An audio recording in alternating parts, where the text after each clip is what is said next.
let's talk about that because it's actually something I've had an issue for a while. I think about it quite often, um, especially with the kind of wasted time trying to learn. I guess I don't want to say wasted time, but there's nothing more disappointing than feeling like you're not improving, and whatever time you're spending is.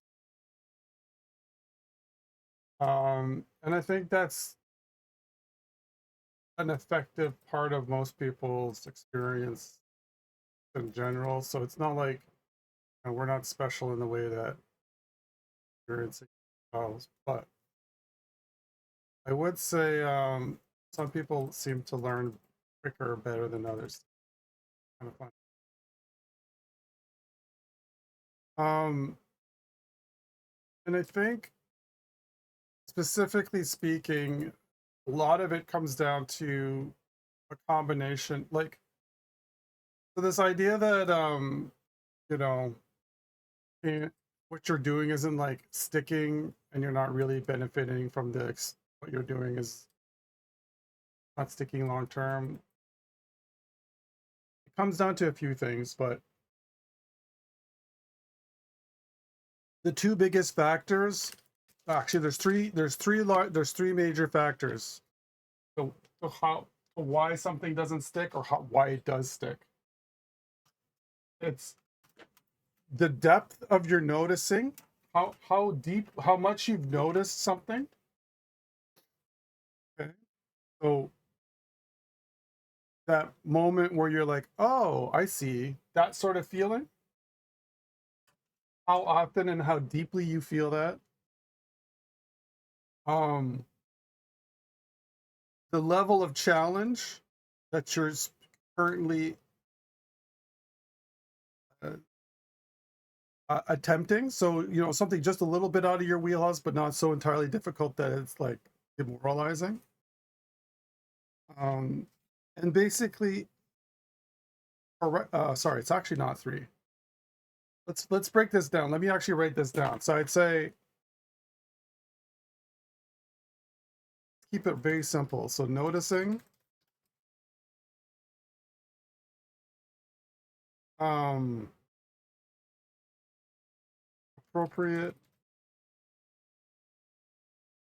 exercise, skill appropriate exercise. Sorry. Three would be repetition,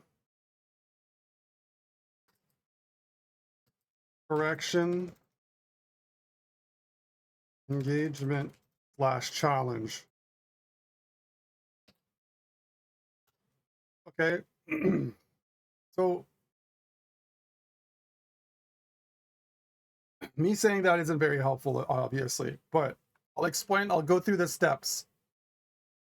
Um, Really, the ultimate thing you need to start having is the opportunity to notice things. Okay, and notice things comes from basically noticing anything means it could be literally anything. You could be referencing a face like this, and you could be looking at your reference and going, "Hey, you know, the eyebrow here, when this head is at an angle, at this angle."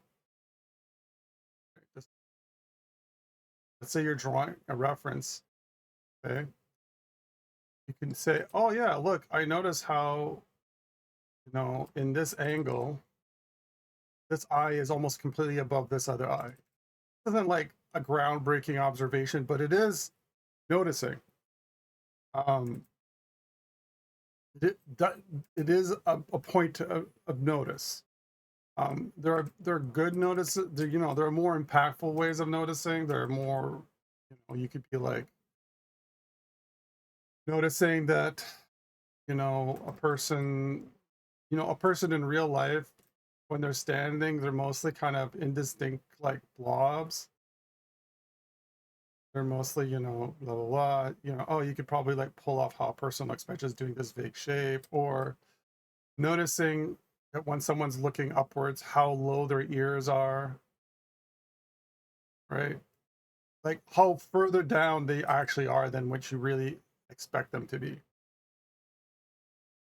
Those are all points of noticing, and you really need that to be part the initial part of the experience. Um, Without this, really the rest kind of like doesn't work. You have to notice. Um, Now there are ways to actually improve your noticing by increasing the challenge just a little bit. Okay. Because the ultimate sin, I think, is just to reference an image. So you just like copying an image, something you see with over copying an image, just like an actual, like literal, the same thing over here. Actually, let me take a better. Let me make a better shape. All right, this isn't that beneficial. Okay, just copying that over exactly the same. Look, I mean, this trains your ability to copy more, and then you can control more than anything. Okay, but the reality is, unless you take this and actually put it, so there is a value of this, but the value is very minimal if you just stop here. If your like next step is to just do nothing, the value is rather minimal. The best hand I've ever. What you want is a modest amount challenge and noticing. So here are better way. So if we're going to just talk on the most basic level, just like from referencing, and also if you want to improve it, you should reference clearly. But a better example of how to make this work for you. There's multiple ways. Let's just talk about a few of them. One that I've been doing quite frequently is when I reference something and I know I'm trying to improve. When I'm drawing it, I try to flip or rotate the objects. So instead of drawing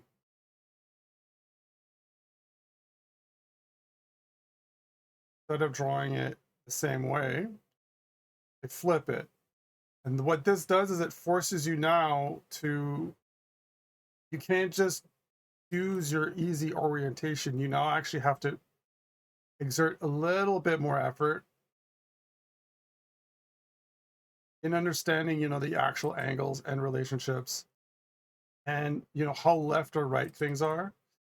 It's just a moderate enough amount of challenge to challenge your brain. And I think this is the level of engagement you really should have. If this feels too much, I really feel this is the closest you can get to really experiencing how engaged you should feel when you're actually actively learning. Because this is forcing you not just to copy, but it's forcing you to better understand the relationships, notice those relationships, and then translate them in a way that allows you to flip that information. And it's not the only, you could also, this is one way. You can also, so this is a flip, but you can also do a rotation. There's all sorts of things you can do.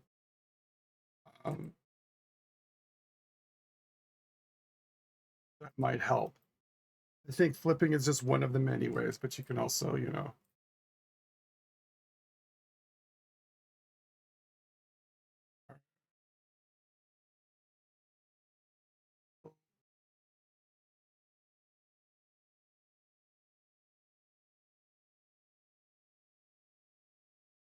it kind of just becomes more challenging, and you have to start actually you actually have to start noticing relationships, angles, and negative space in a way where just a direct copy does not assist you.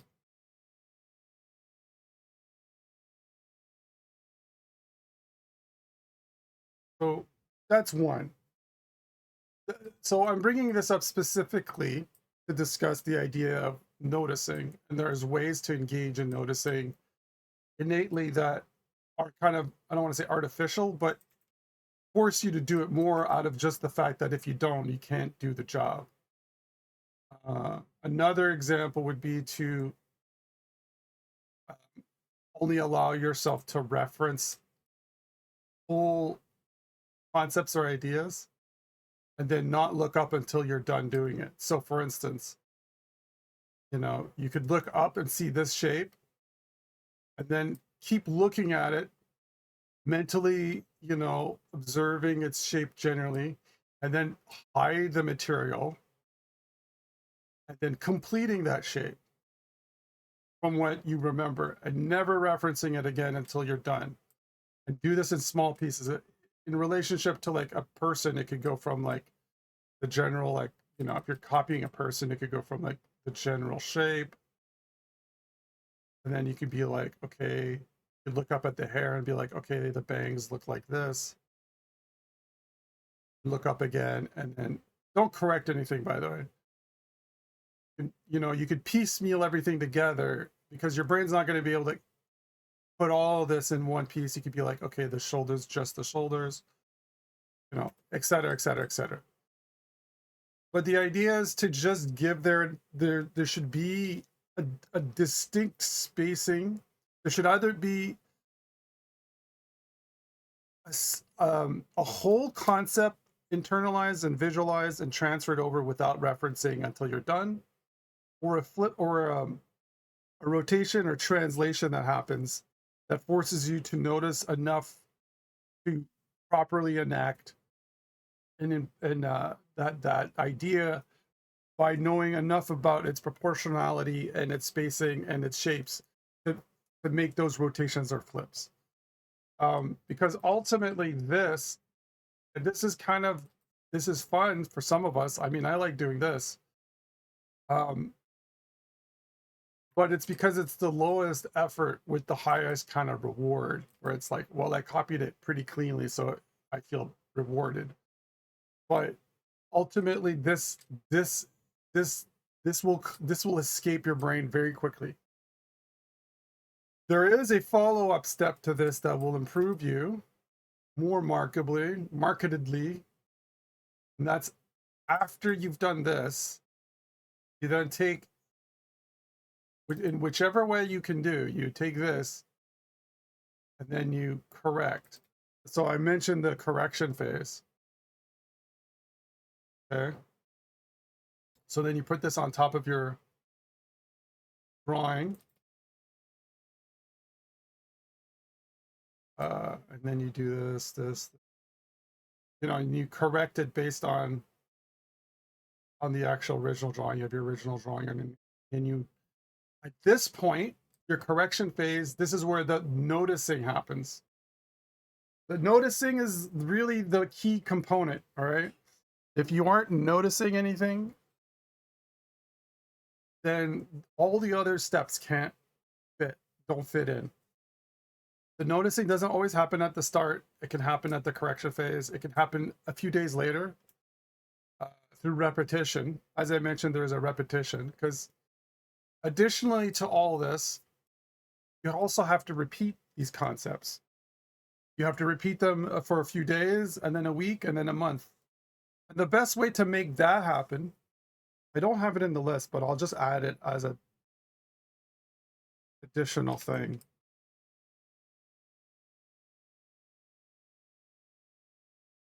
But it's project-based learning. And what project-based learning is basically saying, like, the next month or two, I'll be doing a thing and then learning towards, all the learning I'm doing is going towards that thing. And specifically, the project's focus will be like, for you can't say like, oh, I'm going to learn anatomy, learning color. You have to really target something. So for instance, let's say you're like, I would really like to better understand, let's say that panty stocking graphic style. So you write the project, it can be comics, it could be a series of pinups, it could be just like images, it could be storyboard, it doesn't really matter, but it has to be kind of like something that pulls together as a general concept. It could be fake screen caps for a game. It really doesn't matter as long as it's a project or goal, a project based goal focused learning with an end cap. So once I've done 6 of these, it's over. Whatever the deal is. So in this case, oh, I want to learn panty stocking style. And then you need to you can't like add like I want to learn coloring and I want to learn comics or I want to learn. You really need to really hone in on a specific target. What a project-based thing is that it automatically provides the repetition for you. Otherwise, if you don't have that repetition in, that shit goes out of your brain. The time-space repetition is important to all this because otherwise, your brain decides at some point it's no longer important and it'll sieve out. But if you have a project that's like a month and a half long, a month long, you'll repeat these concepts enough times throughout this whole process that all this stuff will stick. And it's best to obviously reassess and relearn these ideas later.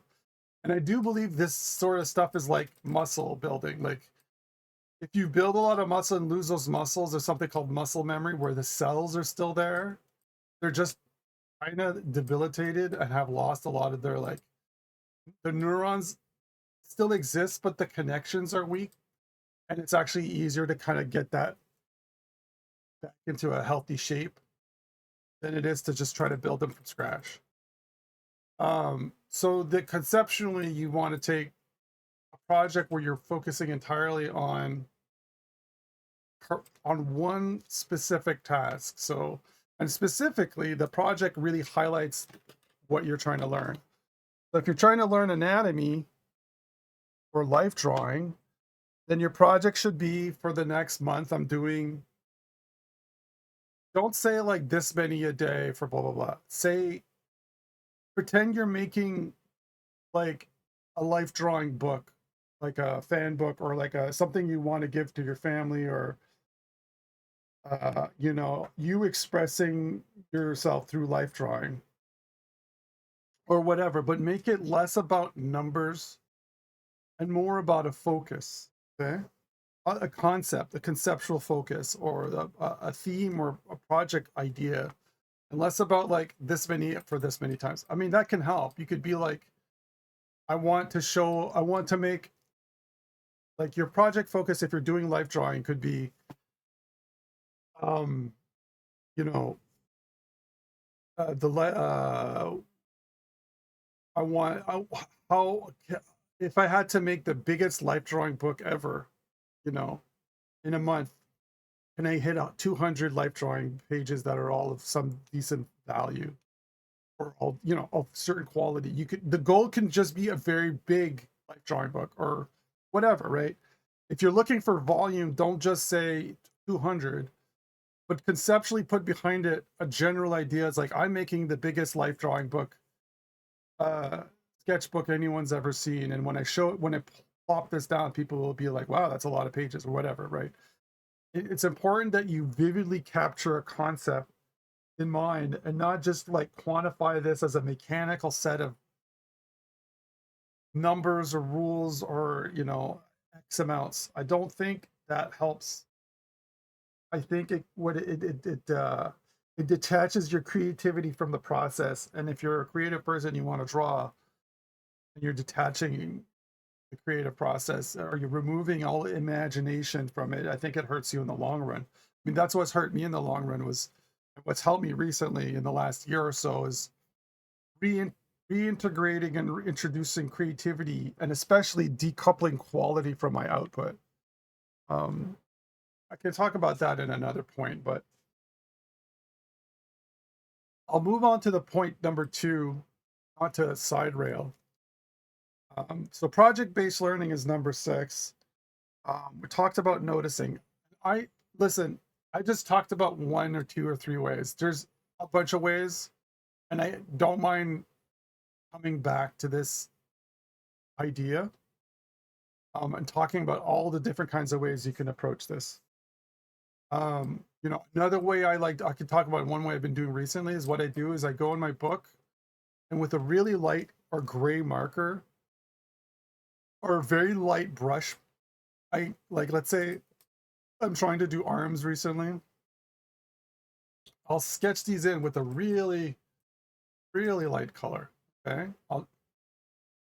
And as I'm working, I'll try to notice as much as I can, see what I'm not drawing correctly, because you can tell usually you're like, oh, that's like a little off. And if you can't tell, you really need to get to the point where you can.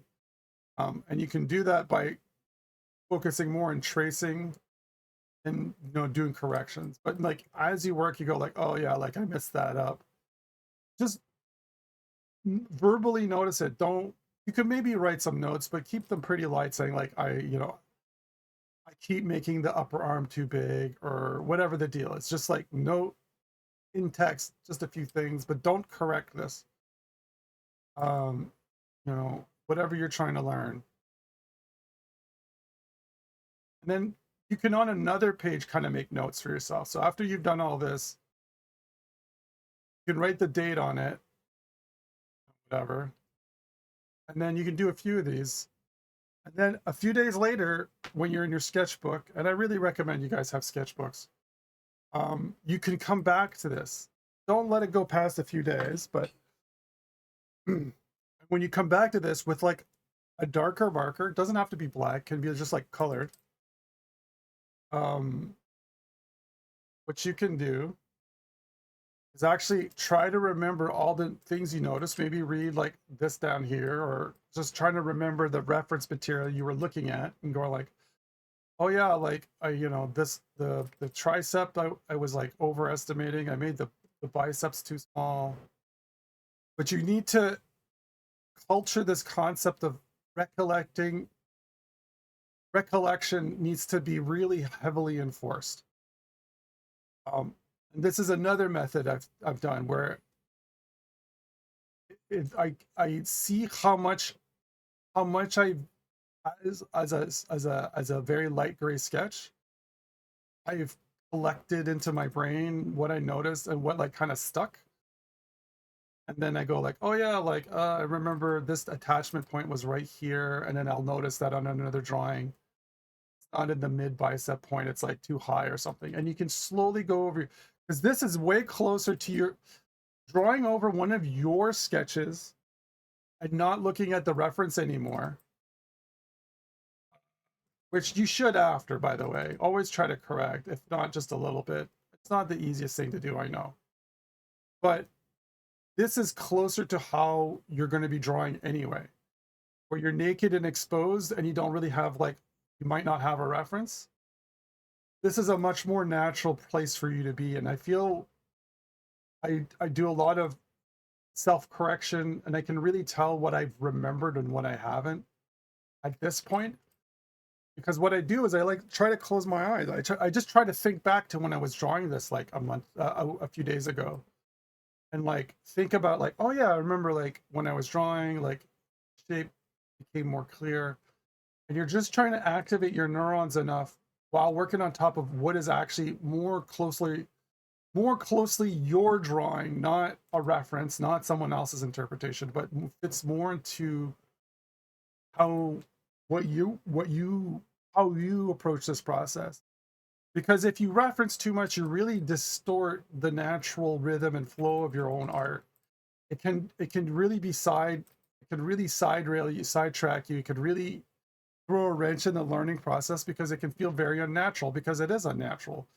You're trying to process art through the final results of someone else's interpretation, and you really need to coax yourself through a more natural progression of how you build things.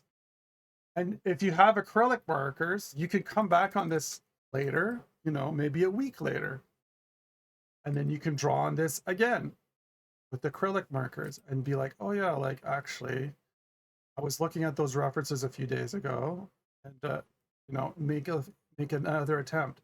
I think this is just another way of thinking and noticing and cycling and repetition. I think this is an effective way, a more natural process, because if you have a sketchbook, You can just do a bunch of gray sketches and then do some fun time sketches. And then the next time you open your sketchbook, you'll be like, oh, I don't really know what to draw. And you just look back, you go, oh yeah, these things, I remember. And then you could draw over them. And then now you have something to lean back on that isn't like, oh, I don't know what to draw, or I have to find something to draw, or I'm not really motivated to do a whole thing, or I don't feel like too confident. You can go back to a previous page where you've already kind of drawn, and you can kind of work on top of it, try to improve it, see what you remember. And if you can't remember anything, then you have bigger problems to deal with, whereas your inability to notice, and you really have to become more able to notice. And one of the ways you're going to have to be able to notice is by doing more strict learning, where you're actually doing tracing, where you're drawing something, like you're referencing something exactly, like even something simple as a cube. Then you just take that cube, the original reference material. Just say I'm going to draw it here. And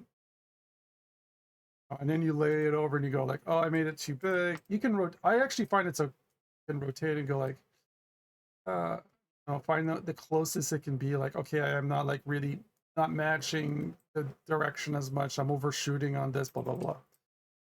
But I want to reiterate, if at any part of the process you aren't noticing a thing, you aren't making an observation, you aren't having an aha moment, you're not going like, oh yeah, like I see that, or you're not in any point engaging even in the most remote way.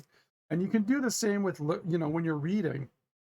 If you're reading something and you're just reading to absorb story, it's one thing. But if you're reading and as maybe a person who wants to write, you go like, oh, that's an interesting way that they constructed this sentence, or oh, 2 paragraphs prior they wrote this that led me to, that foreshadowed this. There's a way to do active reading, and passive reading. And if you're doing passive drawing, you're really not going to learn. It's just not, your brain is actively defending itself from having to exert calorie. And that's just a defense mechanisms we've had for the longest time, because for a long time, calories were restricted. So you really have to continuously remind your brain that you're actively engaged in attempting to remember. I'm going to say something else I do quite a lot now. When I try to take, by the way, actually, I'm going to write an additional one.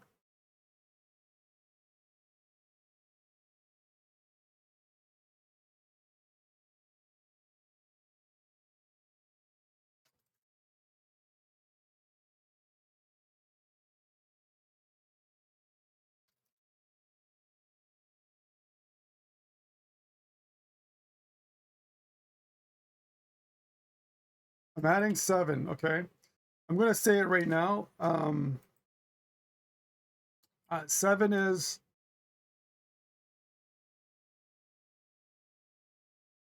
moments of boredom, distraction-free time, music-free exercise, and sleep time, okay? There's going to be moments in your day that have a natural cadence, and usually most of us, what we do is we fill that with mobile gaming or browsing your phone or Discord or music. And I'm going to tell you, I find myself most able to reflect and think about what I've learned in those moments that are usually occupied with distraction.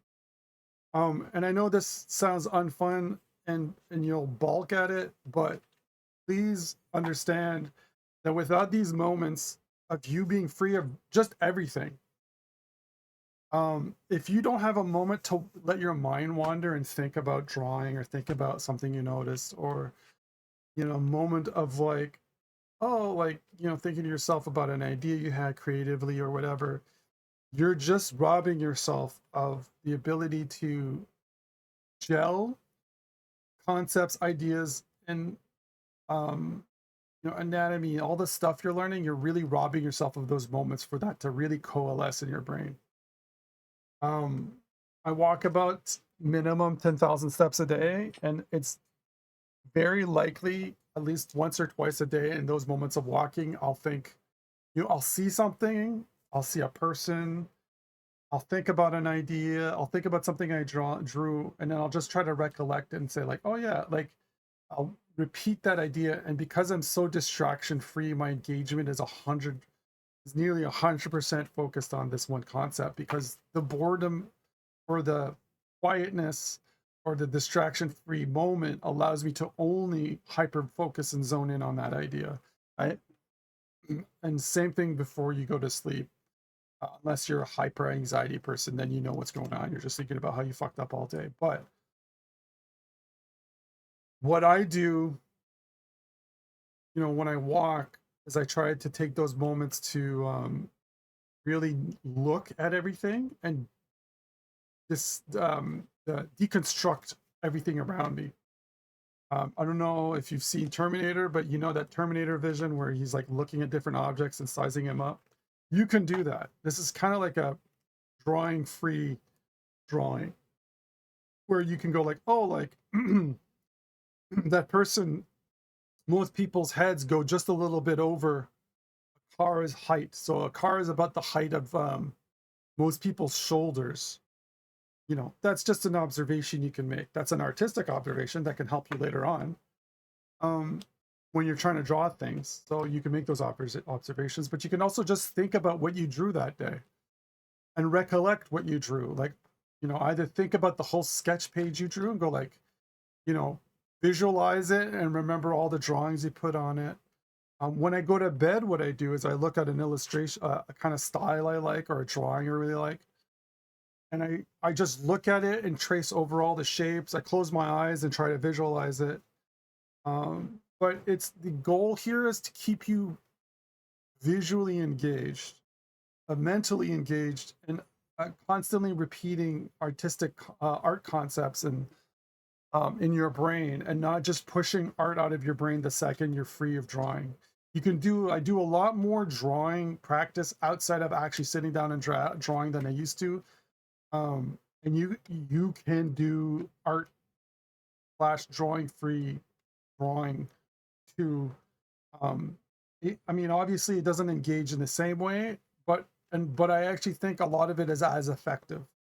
There are processes I've taken up recently where I've been able to, before I go to bed, kind of absorb everything I can see on a drawing. And then when I wake up the next day, I can kind of draw it without having looked at it again. Um, there are multiple ways of really engaging with art, and not all of them is just sitting down and drawing and referencing something flatly. And not all of them are boring, and not all of them are rote and punishing, but they do involve and require your attention, your full undivided attention. And if you're not willing to do undivided attention, you're going to find this process way more painful. And I think when it comes to drawing, a lot of people feel that if they're mechanically moving a pencil, then they should be learning, but it's not really like that. Drawing and improving at observation is also just improving at observation all the time. You might just, I always have a camera on me, but most people have cell phones. But I find that if I see something I really like and I take the time to take the camera out and look through the lens and I try to take a good shot, I'm more generally invested and I value the photograph I'm taking more. And I find there's a heavier permanence in that. And then when I look at those photographs, I find myself more engaged and more noticing why I took those photos. So it's also kind of like making sure that you value your learning, not just like going like, I'm just doing this to get to the end result, because you really have to be engaged with this process in a way that's befitting your personality. Because I'm going to add this to this. I don't really want to talk about it because it's a whole other thing, but motivation is important as well. But motivation kind of like a whole other kind of thing, and that's what I've been dealing with lately. And actually,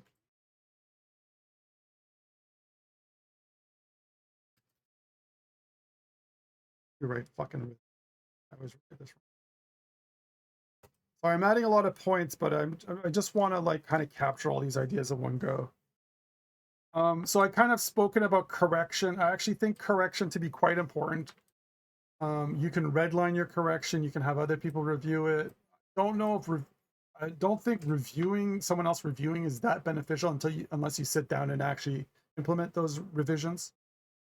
This process where you kind of iterate over the same drawing over and over and try to implement more of the things you remember. I think this is a good example of repetition and minor correction, but until you actually pull out the reference and actually correct it, you're not really fully engaging in the correction process. And then I'm talking at number 5, I talked about engagement and challenge.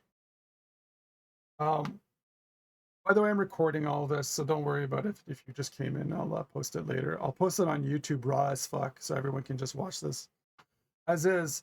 But as far as engagement and challenge, you really need to target things that are within your wheelhouse. Part of that is engaging with lower skill art. This is why Pinterest is really a double-edged sword, because Pinterest kind of gives you,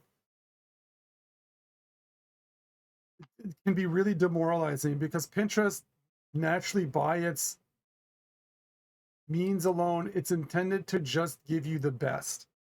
Everything bubbles to the top, and a lot of the time all the same ideas all bubble to the top, okay?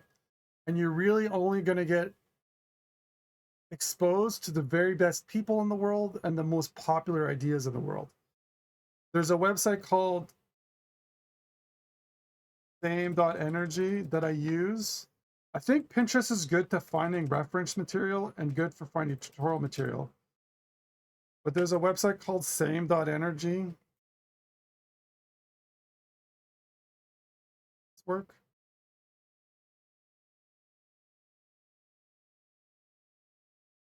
I think it's completely ignored. But this is basically Pinterest, but for everything and without any proper filtering. It's just like basically if Pinterest randomly acts as Google. And I find this to be of much higher value because the kind of content you get is way more within scope of skill. Okay. You add like furry, you'll get all sorts of quality. You'll get all sorts of skill levels. And it's way less demoralizing. And also you just get access to more varied concepts. Here, I'll just show you. This is not what by the way. And also on top of this, what's important to note, when you're on Pinterest, Pinterest serves you the very best of what people can do. And the reality is that most of what you see is art that's already been solved by another artist. And if you're looking at pre-solved art, then there's no engagement on your level. There's nothing really you can add to it, right? But if you constantly access art that is above but also below your level, there's certain art that you could be like, oh yeah, like I can draw better than this. I actually know how to fix this. And you can reward yourself with your skill, understanding your own skill level, where you fit in the mix, and even kind of say like, oh, like I like this idea this person drew, but maybe I can do a better version of this, or I can improve on that concept. I actually think the people's exposure to Pinterest to be quite damaging, based on, especially if you're a beginner level, because I mean, like I'm an artist of 20 years now, and a lot of art on Pinterest I can't touch. I will never be able to touch it because that other person's been spent the last 10, 20 years only drawing that just for that output. Exposure to all skill levels, I think, is really important at the beginning, because you really start to get an idea of kind of where you've been and where you're going, and less about how everyone's just better than you and how deeply you want to get good, instead of being like, hey, everyone's drawing and it's okay to just draw and be an artist. These people are drawing and there's nothing wrong with that. And I don't personally have any problem with, I look at same dot energy and I look at a bunch of art. I don't go like, oh, this person sucks and therefore I hate them. There's no like, I don't have a negative feeling about anyone here. All I see is a bunch of people who have ideas and want to draw things and seem to be engaged with art.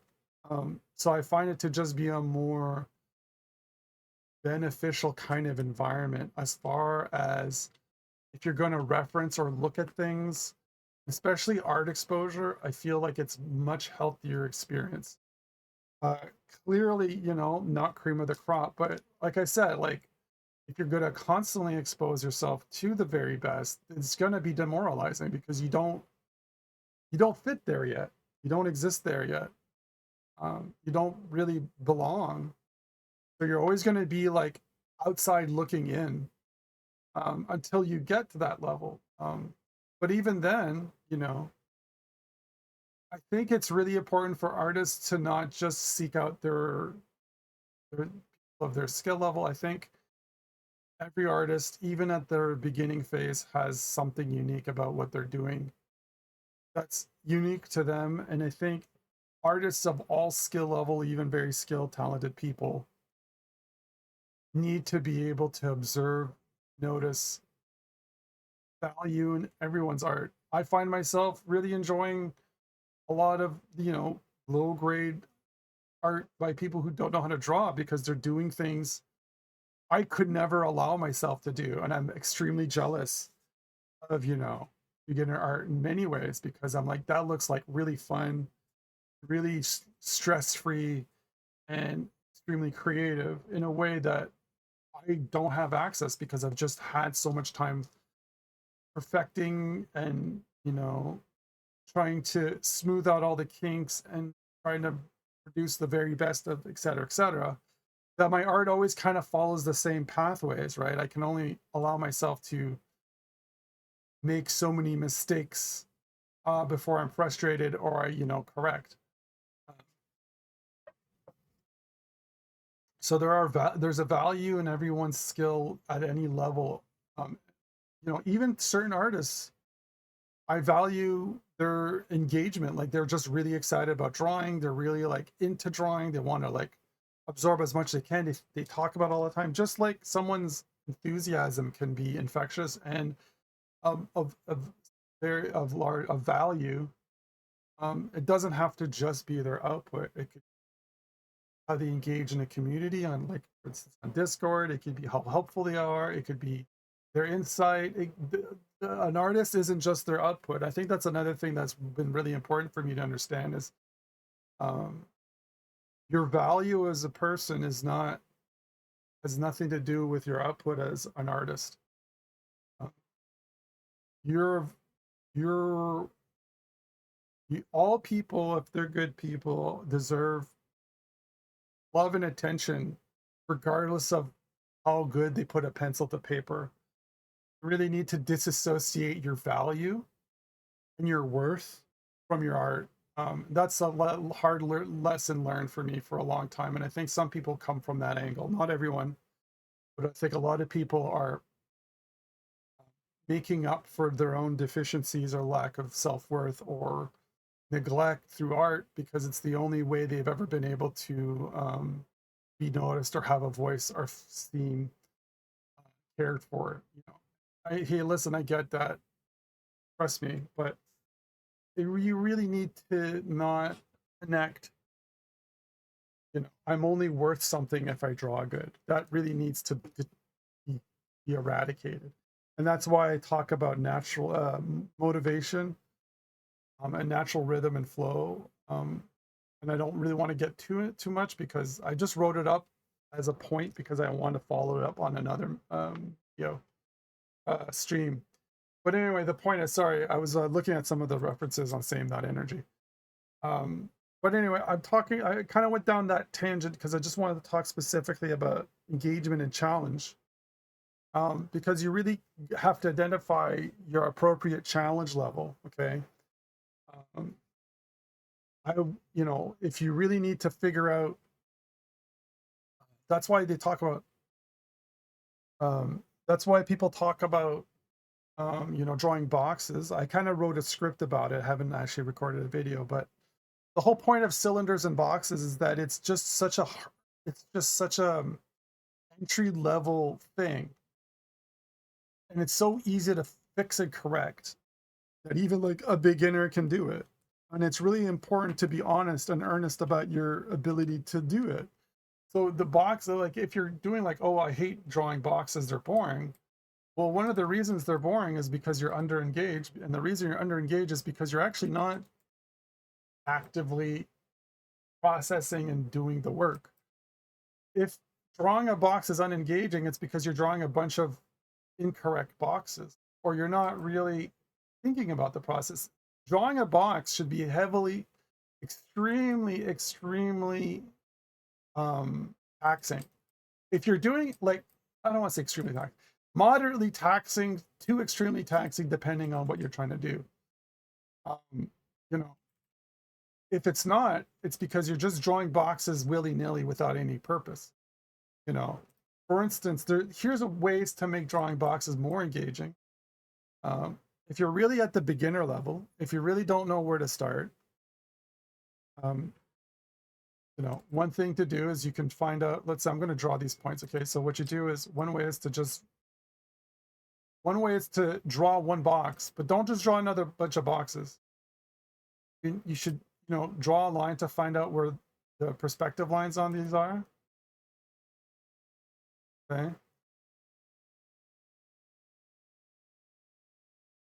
Draw a perspective line, but don't draw the whole perspective line. Just get an idea of where these perspective lines should be. Like you don't even have to draw a box to really, like if you're having just even trouble drawing boxes, just draw one box accurately enough and just try to guess these. I find this process alone, trying to guess the direction, like this is even a smaller task. Just try to guess like what these lines would line up to be. Just do this.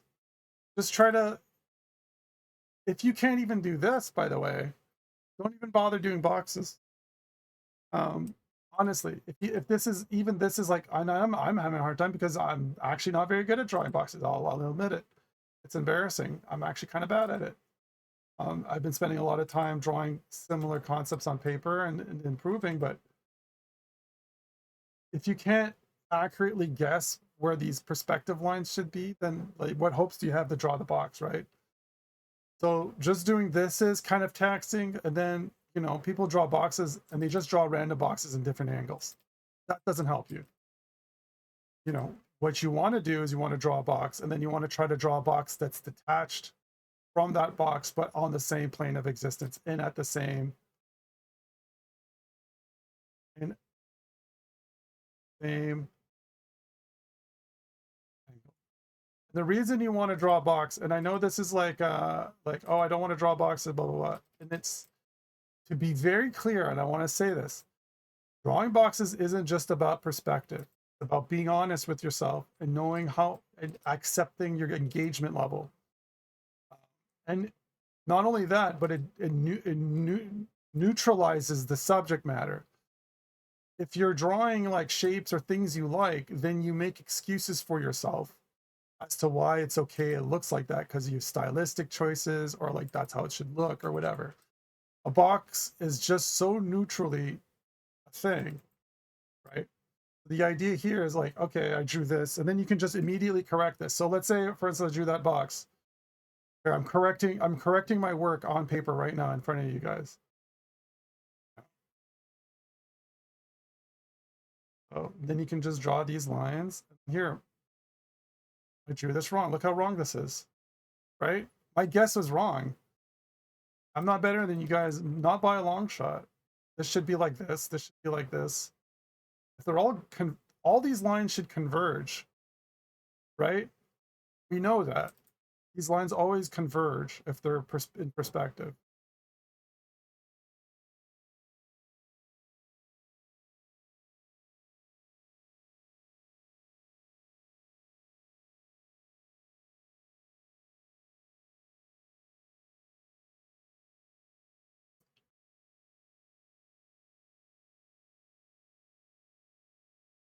much convergence. It's like tricky, guys.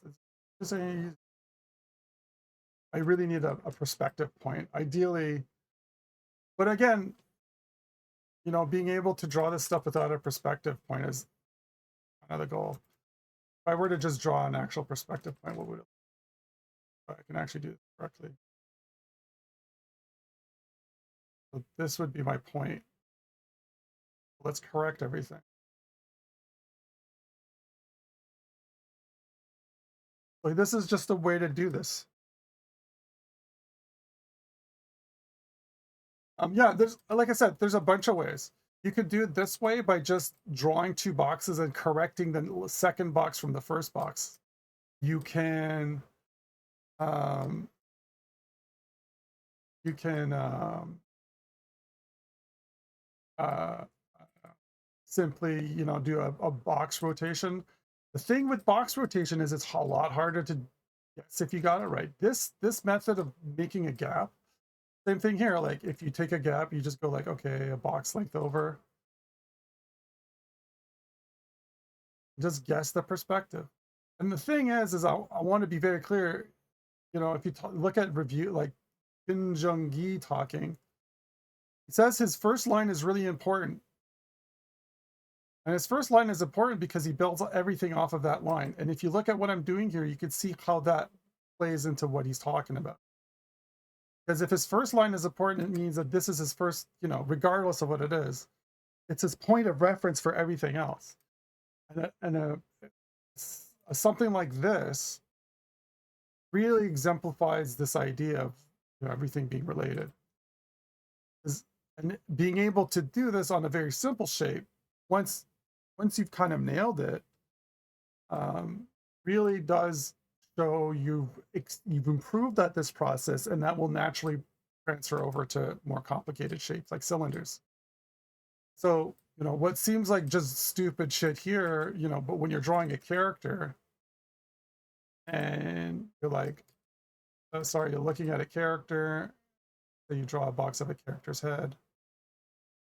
Well, you know, same things are at play here. You got head at perspective. And this next box, how it plays into this previous box. If you're, you know, if you're deconstructing a person into just simple boxes, which I think is fine actually, that's just a natural progression of this process here becomes this process here.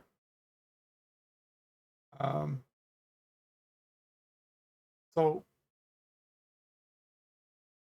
I think it's just naturally fair to be like, well, you know, and then once you've done this, you know, if you start drawing the head in,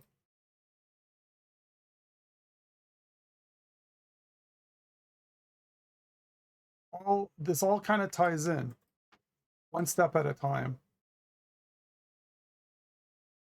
Now, if these boxes are kind of aligned properly and all kind of perspective, and they're consistent in shape and volume, etc., then this will come more in line onto what I need to do.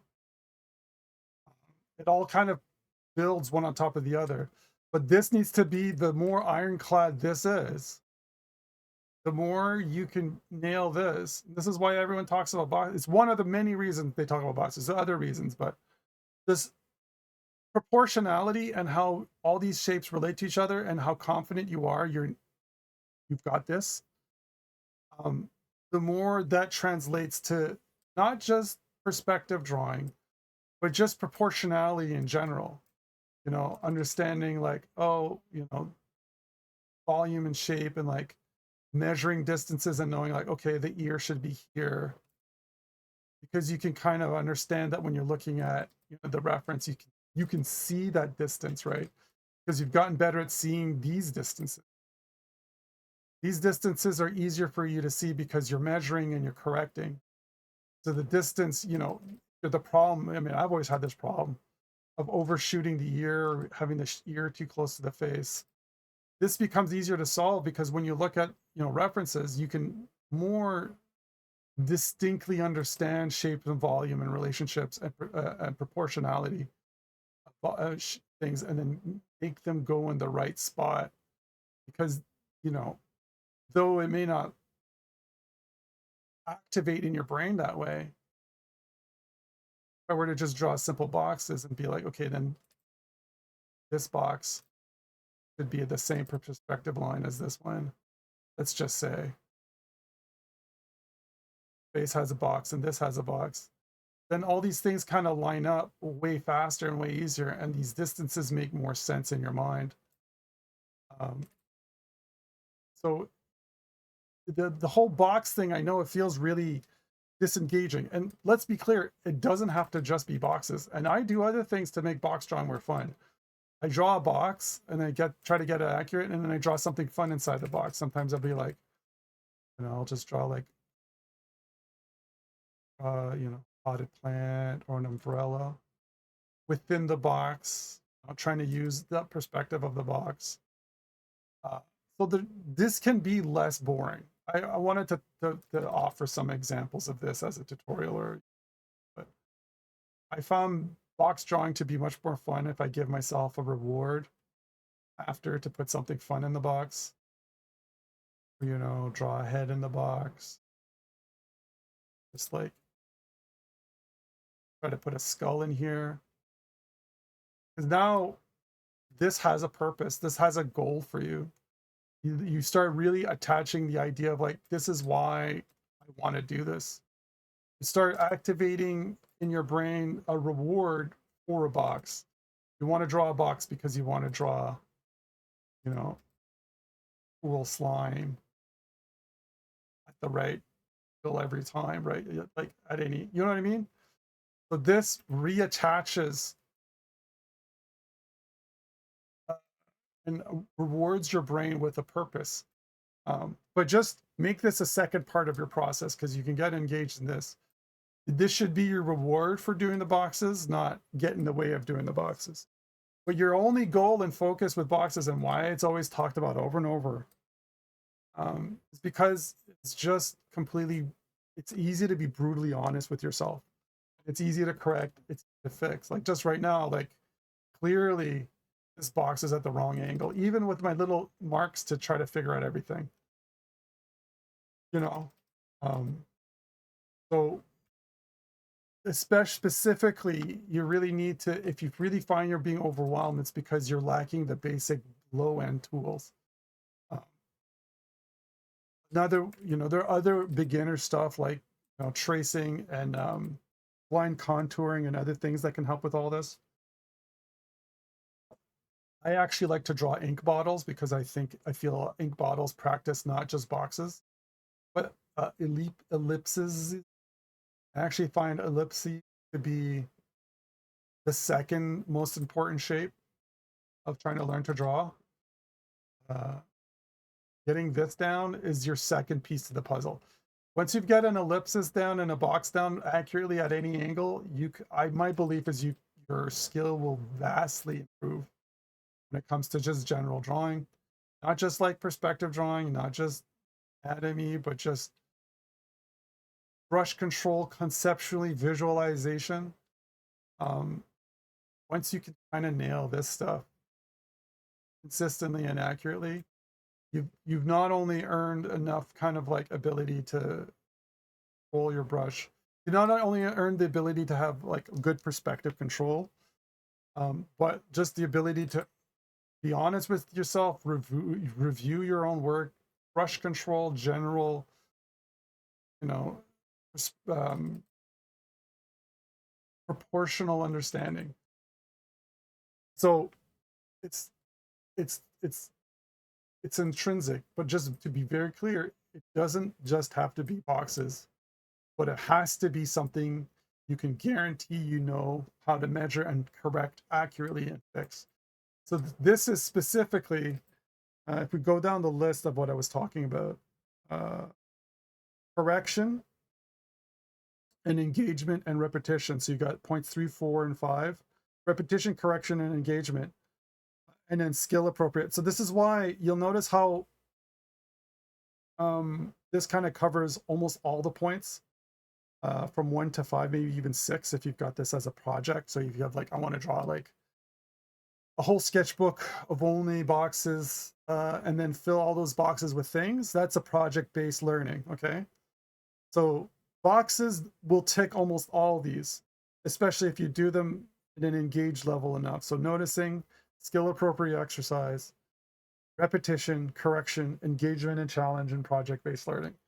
Whereas, you know, just arms sort of might pick one or two of these boxes, just shape copying. Um, might engage two or three or four of those kind of points.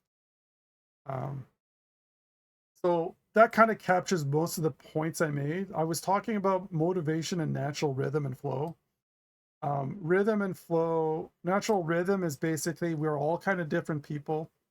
Some of us, like myself, have ADHD and bipolar 2, which means I'm pretty much at the mercy of a lot of things that I can soften by exercise or medication. But there's going to be moments where I have hypomania where I can draw for 5 days straight, nonstop, and really like actively consume and engage heavily um, with the material. And there's going to be moments where I'm very hard for me to draw, especially at a high level. It's very hard to ink. Inking is boring or very unengaging or frustrating. And I have to lean back towards something like this sort of thing, where either I'm just literally focusing on just redrawing old things I drew without any kind of big heavy stress. Because I'm like, okay, well, I already drew that, and you know, refining is not a big deal. Or just inking old sketches. Or another thing I like to do is I like to just get a big brush full of ink. I find myself doing this quite often when I'm feeling kind of overwhelmed or I'm on a downswing. Is I'll go over some old sketches and I'll just get like a nice colored brush and I'll just fill in all the negative space with the brush as evenly as I can. So my only goal is to only brush control to the point. So I'm not trying to ink like perfect lines. I'm just trying to make sure I'm just trying to paint, you know, inside the lines. That's it. I'm not trying to be creative. I'm not trying to make the best drawing ever. It doesn't matter what page it is. I'm trying to, I think I have a version of this I posted online. And I find that this kind of like allows me to um allows me to separate this like need for high quality, high skill drawing with just a natural process of something that's somewhat engaging and requires some skill. This so like you know, not perfect, not the best example, but I was just like trying to like just try to draw within you know my brushwork. Just trying to improve my brushwork to some level because this will still assist you with art. By the way, post might have just posted it on Twitter. Let me check on check on,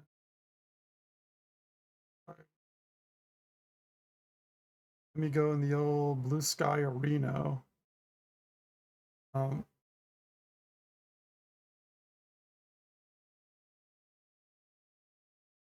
Sky Arena. Sorry, for various very dumb reasons, I always have three browsers open: Brave, Firefox, and Chrome. I don't want to get into why I'm doing it. Don't tell me why I shouldn't be doing it. I get it. But let me just explain that one browser is better at having a bunch of Gmail accounts open, which I don't want to have anymore.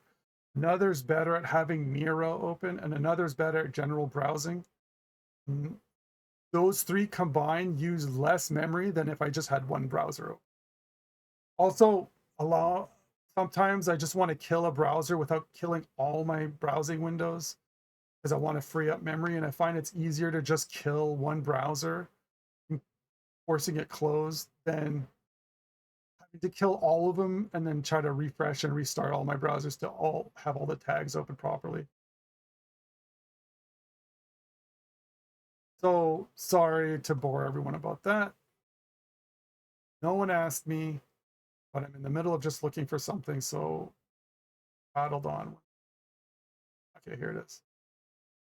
But this is the example I was talking about, where it's just like I felt like, I don't know, like I had like a day where I was just like couldn't really think too much. But this exercise still engaged me enough to do one thing. So my only goal here,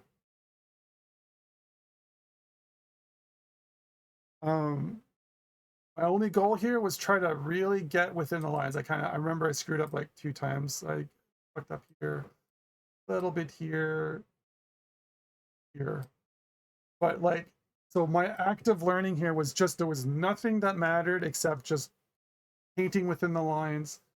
And that was just engaging enough for me to keep kind of drawing without being overwhelming where I just didn't want to draw at all. And sometimes you really have to just pick your battles. As a neurodivergent person, I got to sometimes just pick my battles, or downgrade what I'm doing, because my drawing skill um, peaks and valleys. I'm very inconsistent. It's all over the place. And there are days I attempt to require out of me the sort of skill level that my mind or body is not able to deliver. And I've come to really try to accept that there are jobs I need to put aside for weaker, stupider me. And there are jobs I need to do when I'm more engaged and I have more energy, especially like when it comes to storyboarding. I really got to do storyboarding, writing when I have the mental fortitude to be extremely calculating and extremely engaged and very undistracted, because they're very draining processes for me. But for me, if I have a bunch of storyboarded pages already done, and I don't have to think of the script or positioning or posing or paneling or the infinite things that could happen, and I'm just refining sketches and I'm making sketches, that requires a lot of high level skill and engagement, but does not require a lot of mental fortitude and focus. So that's kind of like offloading a job, right? That I take a job when I'm at my mid level, where I'm somewhat able to function. When I'm able to function at a moderate level, sketching and inking. High level, specifically inking. Unfunctioning, color fills. Um, you know, bad doodles, blue skying, just general concepts at a very low level. Like, I think you guys have seen me do it before, but when I'm in a really kind of shit spot and I need to come up with a sketch idea and I feel completely fucking defeated, or I'll just use my selection tool, because I want to detach as much skill and thought from the process. So I just like, hey, there's a person, hey, they're doing this, and I just do that, I blur it, okay? Oh wait, I need to actually make, the reason I do this is a coping mechanism for just trying to decouple as much perfectionism and skill from the process as possible. And then also just get to a point where I can correct, because I find my brain functions, and I don't think everyone's like this, but I find mine functions better in a correction phase than picking and choosing phase. I think for some of us, when it's infinite possibilities means infinite ways of stalling. But if I just pick a shape like this and I go, oh, like, okay, that almost works, I just like,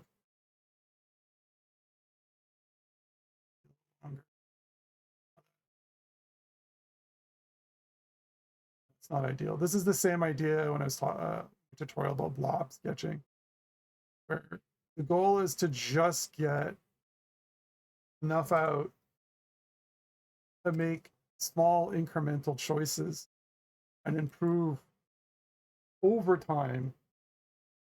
This is why I actually really like blurring.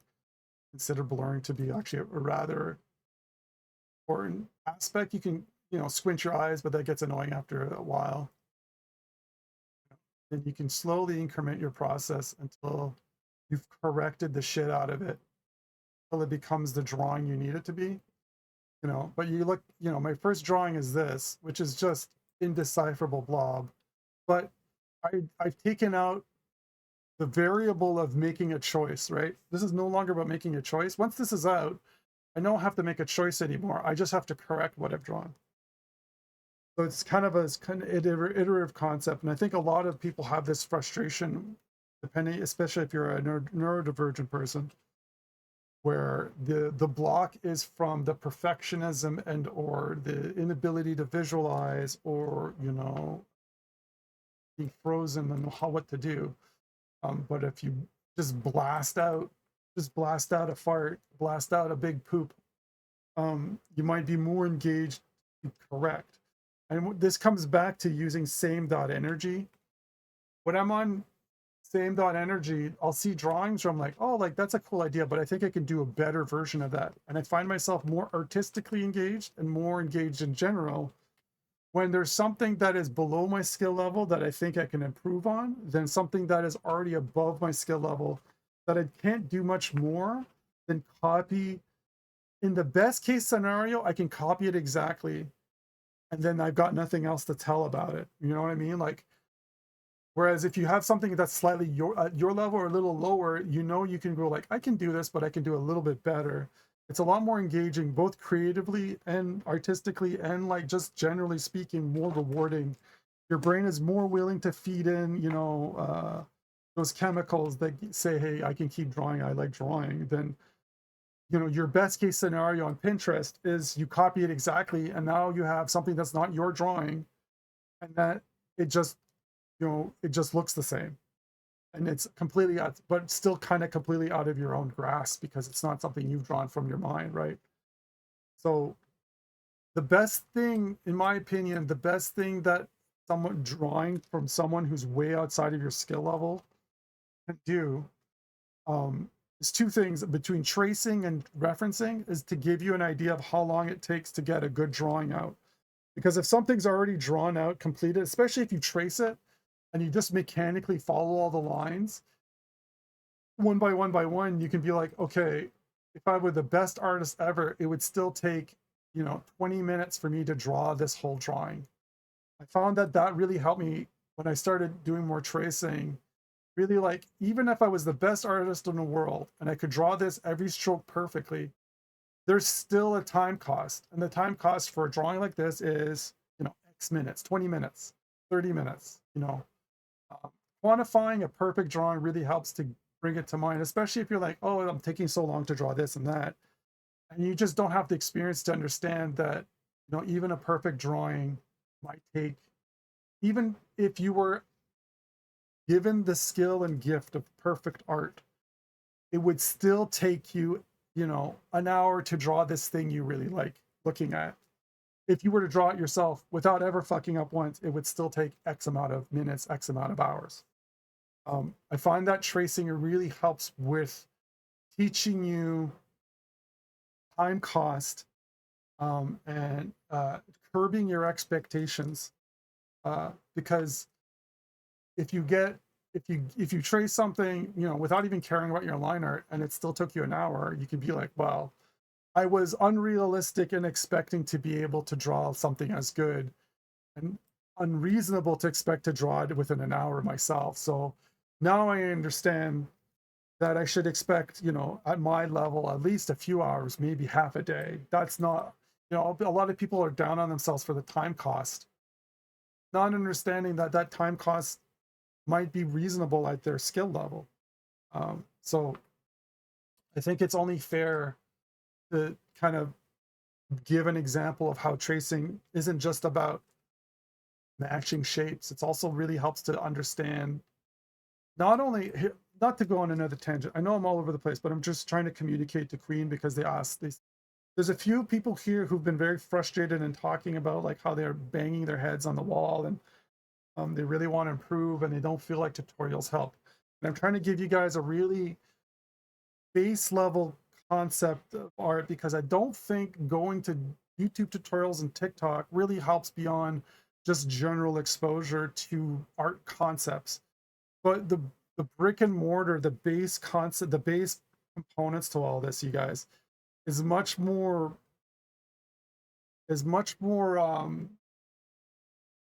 I want to say primal. You really have to be concerned about babysitting your emotional level, babysitting your rewards, managing your expectations, dealing with your emotions and dealing with how you feel and your energy levels. You know, if you're out of shape or not exercising, it really helps to do that. No one wants to hear it, but that's the truth. You know, taking a walk, clearing your mind, managing your feelings and emotions, managing your expectations. Art is almost, I would say, 50%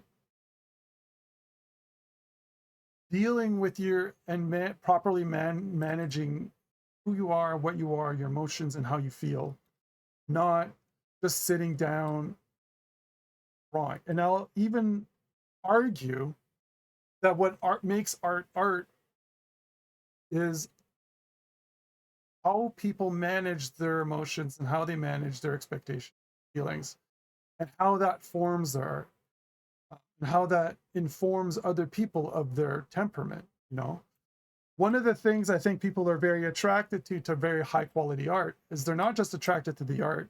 And this is very clear by TikTok and Instagram. People are impressed with people who have the temperament to improve. Okay.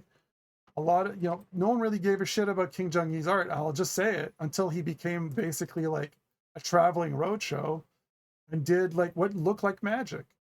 People are very engaged with artists when they seem to have access to a temperament and skill level and or control or mastery of themselves. And I think a lot of what makes art and appealing to other people is that it tells other people about you, even just if it's from a skill level. It says like this person has the gumption, the temperament, the focus, the energy, the dedication.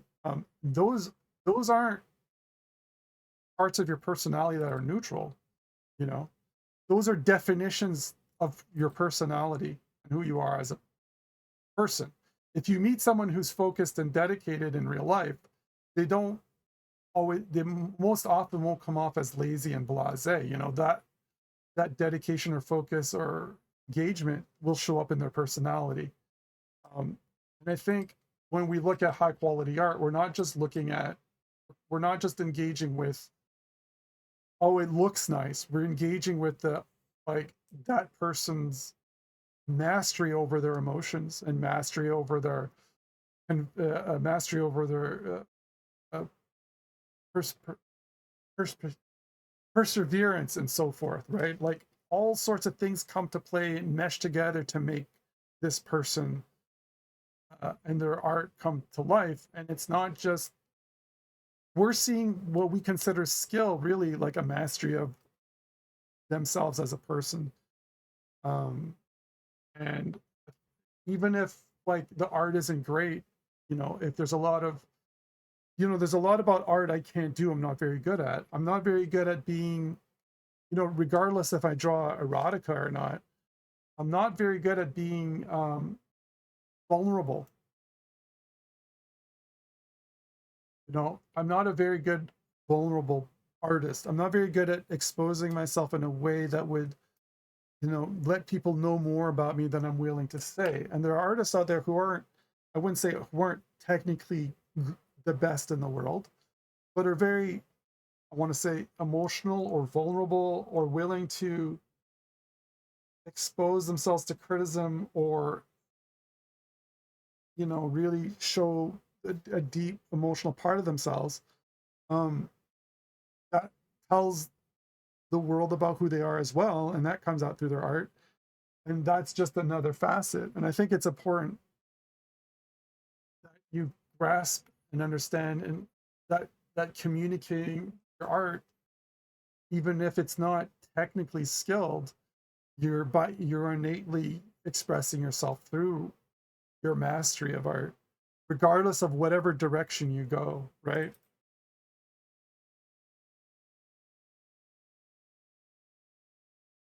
So art fits a art fits a well, there's a lot of people here. Art fits a whole for all sorts of reasons. And some people it's just mastery over themselves. You know, some people just get strong and muscular, not because they even care about how they look. It's about just mastery over themselves. They want to be very in shape, very fit, because they enjoy the feeling of being able to tell themselves to do very difficult things consistently every day. And their bodies and their fitness is a reward, not because they like being big, but because it's a badge of honor of that mastery and control. And that feeds into their confidence, and that confidence feeds into every other part of their life, making them allowed to start their business, you know, or communicate with people, or socialize, or have the romantic relationships they're interested in, or the confidence to, you know, experience other challenges that aren't, you know, bodybuilding and so forth. So it's not art. The mastery of art isn't just for you to have a good drawing, and it doesn't fit the same goal and purpose for everyone. I think that's important for people to really consume and think over, like, what where does art, what's the goal of art for me? What purpose does it have in my life? You know, you don't have to care about, you know, some people just work out because they want to have big muscles, and some people work out because they're insecure and they hope that looking big will give them confidence, and it doesn't always. You know, some of the most insecure people I've ever met were bodybuilders, because bodybuilding became a coping mechanism, and they never targeted and dealt with the problems they had, which is they just don't like themselves, or they don't, you know, they never tackled their personal demons or whatever it is, right? You can paper over a problem easily by attempting to gain mastery over something, hoping that that mastery will fix the rest. But it's more complicated than that, and it really comes down to the intent. And that's, I've talked about this before, but the last year, what I've been doing a lot of is like removing that connection. That art is about who I am and what my value as a person is, and it's helped me improve a lot. It's helped me draw way more now, be more engaged with art, and be more willing to try new things. Draw just in a way, like, for me now, improving at art is a side effect of being more engaged with art just in general. It's kind of like, it's an incidental aspect. Now it's easy. Sometimes I slip back and I'm like, I really want to get to be really good at drawing this and this, and it happens. But this year, 2024 to 2025, has really been about, if I just want to like drawing. I want to enjoy the experience. I want that when I draw, I want to do it. And if a good drawing comes out, that's great. But it doesn't matter if a good drawing comes out. It really, really, really doesn't matter. And there's been moments where that's been very true for me. And there's been moments where it's been less true. But it's, generally speaking, been mostly true for me, since, you know, I'd say June 2024 to now. So about a year-ish, a year and a half-ish, a year and a quarter. And that's done more for me than all the sitting down and drawing and trying to absorb and, you know, rote drawing and copying has ever done, because my engagement factor is way higher, and my drawing volume is extremely high. I'd say between sketchbooks and digital, there's been weeks where I've drawn 16 hours a day without ever being tired about it. You know, in the last 2 weeks, it's been much lower, but that's after coming off the tail of basically between July and August. In the span of a month, I got 32 pages, comic book pages, sketched and inked. I got 12 of those pages were completed and delivered and put into on Comiket. Another 12 of those pages were fully sketched and inked, and I'm coloring them. And another 12, I'd say, were storyboarded, sketched, and inked close enough to be considered complete. That's like a volume that did not exist to me previously, because I wasn't engaging in art like I used to, where before I was always thinking about the end goal, and now it's just I had primed such a high energy workhorse, that by the time I just decided, okay, I'm going to do comics. Actually, funnily enough, the month before I just literally forgot. The month before I had also done a 12-page comic, but I just forgot I did it.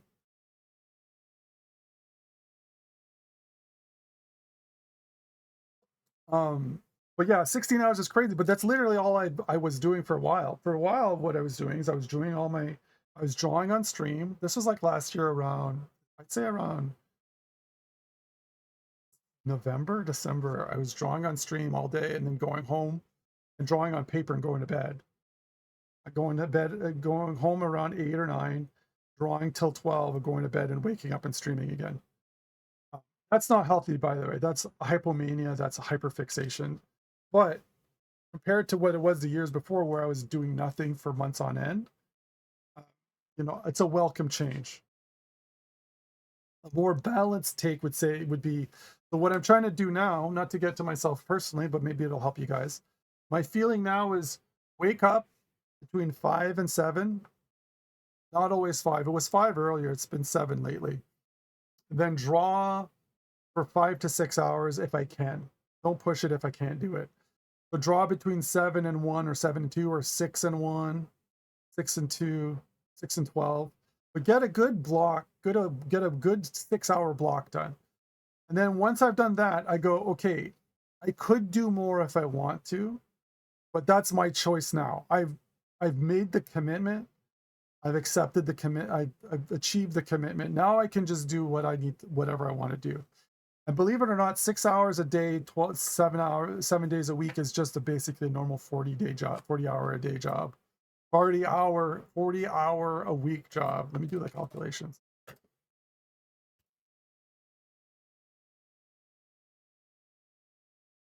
Damn it, Numlock, you piece of crap. 7, whatever, 7 times. I'm not, like, I can't believe I have to do calculations. I'm so stupid.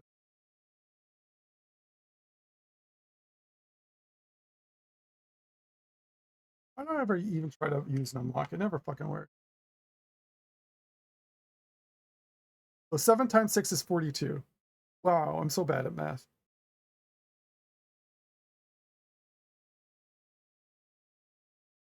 Okay. 42-hour work week is normal, expected. It's not obnoxious. It's not abnormal. So it could be 8 hours a day, it could be 8 hours a day, 5 days a week, or 6 hours a day, 7 days a week. I found that just working 6 hours, 5 to 6 hours every morning, I feel that by the time 2 wraps around, I can go for a lunch. I can draw during my lunch for an hour. I can go to the gym after if I want to. I could do whatever errands I need to do. And by that time it's 4 or 5. And I find that if I still have energy to draw by 4 or 5, then I know I can commit to a few more hours and I won't burn out. If by 4 or 5, I feel like, okay, if I try to push myself to draw more, I really don't have that energy, then I just don't do it. I take care of other things. Maybe I do clean up, or maybe, take care of other things. And that's how I've been like managing and maintaining this kind of focus in burnout stuff, because the burnout stuff, basically I've just come off of a 4-year burnout. And so my feeling is if I can just commit to 4 to 6 hours a day, then the rest can be whatever it needs to be, but I'd like it to be more drawing, but only if it's feasible, only if it works.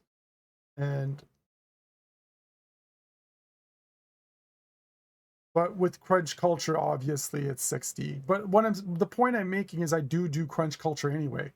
But because it's my choice, because I work 60-hour weeks, because I only work 60-hour weeks because I want to, instead of I have to, it makes this whole process a lot more uh, positive in my mind. Um, makes it more like I'm allowing I've made a choice and less about punishing myself, because what it always felt like before is that I just had to work all the time. I had to punish myself. I was always penalizing myself, and I was always chastising myself, and I was always being hard on myself that I could always do more, right? But now it's just do 6 hours and you've done enough. Whatever you do more is just icing on the cake. And I think that mentality is important. If it's something you can afford to do. Listen, I understand a lot of people have to work a day job or don't have a bunch of free time or whatever. Um, I still think you can get 2 hours of drawing in a day. You just have to make certain decisions. Like you draw at lunchtime, you always have a sketchbook on you, you draw at night before you go to bed. You can cram in 2 hours a day. It just means you can't do your old habits.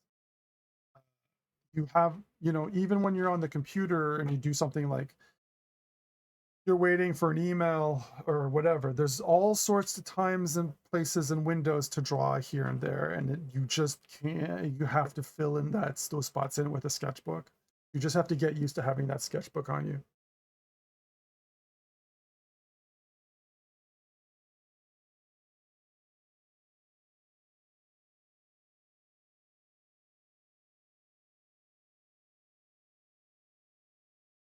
And this is the thing I talk about. I was sorry, I'm talking a lot and not drawing, but I feel like this part of the part of the reason I wanted to do this one with Queen is because they talking about a lot more like the brain part of all this.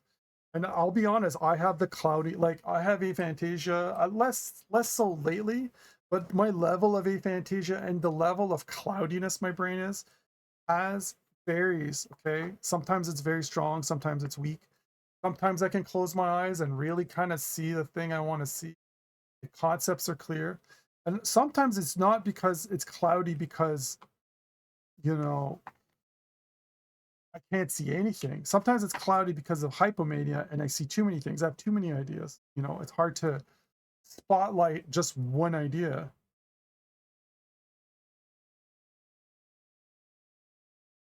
Um, Sometimes it's just no ideas, like it's a blackness, and sometimes it's too many ideas and it's noise. Um, that's why I was talking about, the silhouette thing, the lasso tool, because the lasso tool for me, it's just like, oh, you could start very simple. It's like nose, mouth. Oh, I can I can build things and it's scribbly, and I can kind of poke poke away at the smoke, at the cloudiness in my brain, and kind of like highlight an idea without worrying too much about how good my lines are. I think as soon as, because really you're trying to negotiate your mental load. Believe it or not, art is an extremely demanding and draining process. Like uh, you're talking about visual space, hand-eye coordination, creativity, focus, all sorts of shit has to all line up for this to work. Um, it's highly demanding. The more you can reduce the mental load or take away enough pieces to make it work, the better. And sometimes it's just about removing, because like when I draw a line, I'm just like, for me, I'm trying to decouple this idea as this like when I draw a line, there's the this is a long this is the problem with a lot of artists over time, especially the ones that are perfectionists. They're drawing something, it's like that's a bad line, that's a bad line. This is why I hate Control Z, by the way. Control Z just makes that your whole drawing is the wrong drawing. Imagine drawing a whole drawing with Control Z, meaning that your whole drawing was the wrong stroke the first time. It's very disheartening in the long run. This is why I hate it. But when you're drawing, especially if you're a perfectionist, okay, the problem is you're not thinking, oh, that's a nice line. Oh, that line's really long. Here's a bunch of little short lines. You go, that line's wrong. That line's too thick. That line's wrong. That line doesn't express what I want. That line too wobbly. That, you know what I mean? Like you're the way you're engaged with art and the way you're engaged with line and how you're processing everything is always from a negative standpoint. Control Z just compounds that and makes that it confirms you always draw the wrong line. Uh, you'd be there's this concept called fuck, what's it called? Not always mistake it with not zeitgeist. It's the other one.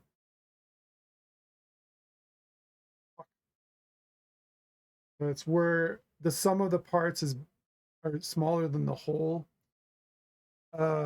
Shit. I used to talk about it all the time. But the idea here, I'll show you what I'm talking about. It's like it's this idea that it's more important to get all the pieces out. Sorry, it's the whole image is comes together once all the pieces are in play. You know. So for instance, this the example of this is when you do this is when you draw a circle. This, then of course there's a triangle becomes visible from that process.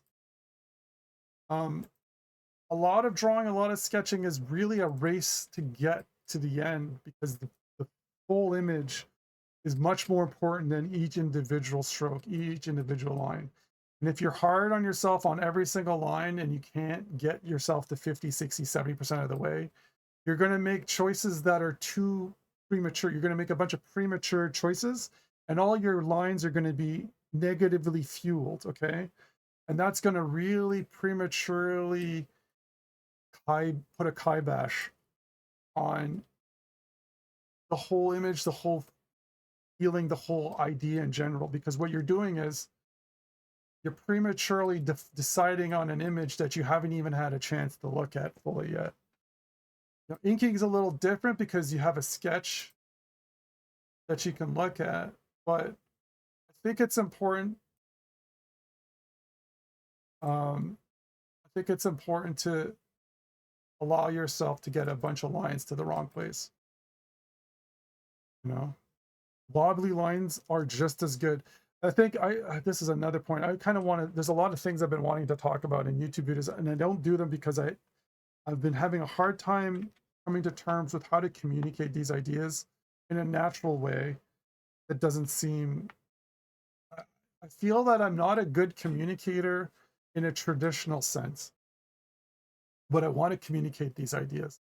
And one of my biggest complaints lately has been this constant push of long, confident strokes, like draw with confident strokes. And that's like saying swing with confident, you know, swing with a confident swing with your golf club. And for me, the problem is that it's like saying to someone, just act confident. And it's like people can tell when someone's pretending to be confident. If you are confident, you come off as confident, but you don't come off as confident if you act confident. And there are people who spend their whole lives trying to look confident and they look insecure. A confident line is something you earn from time, experience, and just having done it so much that you don't even have to think about it. I actually think small, jerky lines is actually very good and very fine, and you can do it your whole life and it's fine. I think wobbly lines are fine. I actually think this whole YouTube fucking long confident strokes not only defines a style, but makes you draw a very specific way. I find there's this idea of precision versus accuracy versus precision. And I think precision is the last thing for you to worry about. Precision is like being very precise with your lines. Accuracy is just generally having the lines in the right way. So for instance, if you're drawing like a cube, right? Precision is making sure these lines are straight. accuracy is making sure that these lines are in the right spot, right? So an accurate cube could look like this. Don't actually look at how inaccurate it is. I'm just explaining. You know, an accurate cube could look like this. A precise cube could look like this.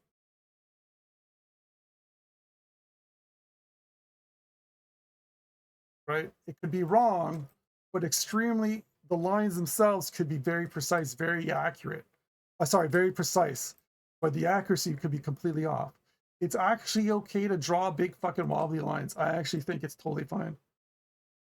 I think this constant badgering all these fucking YouTubers have about confident lines has done a lot of damage. I'm actually extremely anti-confident line. I think your lines will come out confident just through time. And I think you'll get there are days I feel real good, man, and all my lines are really good. And it's not because I'm thinking about trying to draw accurate lines. There used to be a time I would really focus on my line quality and it was miserable. Now there are times I get perfect, beautiful lines and it's just coming out of me through flow, not through, I'm not forcing this process. It's just coming out of me naturally. And I think it's way more important for you to find that naturally on your own than to try to force it into that position. So if you need to do little confident strokes, I actually think that's okay. In fact, when I draw on my iPad, I'm drawing like perspective stuff. I tend to do this. I tend to do a line, and when I find myself faltering, I actually stop. And I draw a little more and I stop. Draw a little more and I stop. I actually find this to be like, especially when I'm drawing like a long curve, I find myself to be like, oh, I find myself losing precision, I just stop. I find this to be way more value than you controls than this.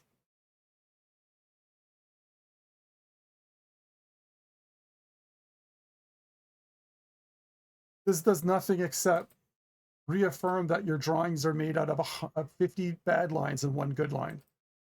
I would rather have this because this not only more rewarding, but teaches me accuracy, teaches me patience, teaches me control. You know what I mean? And might not be as perfect, but it's me attempting to train accuracy, not trying to have a precise but unguided line.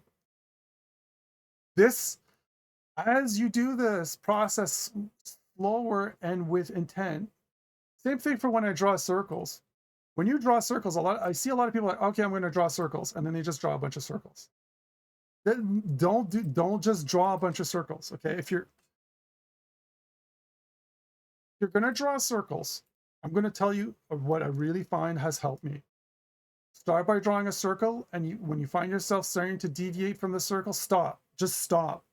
Go slow, or just stop entirely. Then, because you're going to find the natural parts of you, because when you draw a circle, you can actually kind of tell. Here, I'm kind of flat. You can kind of tell what directions you have the least motor skills at. Okay, what you do is you find the ways that are fast. You go fast, and when you hit that like scratchy part, I mean, you know what I'm talking about. People flip their canvases and rotate because they can't draw in every angle accurately. That's something you can correct. By the way, you can draw in every angle correctly if you train yourself to. There are natural ways to draw like this because it's with the arm, you know, more engaged with the arm. But if you stop, slow down, correct your process, you can slowly earn over time. You can actually earn like, by the way, go both directions. You can slowly earn that motor control, okay?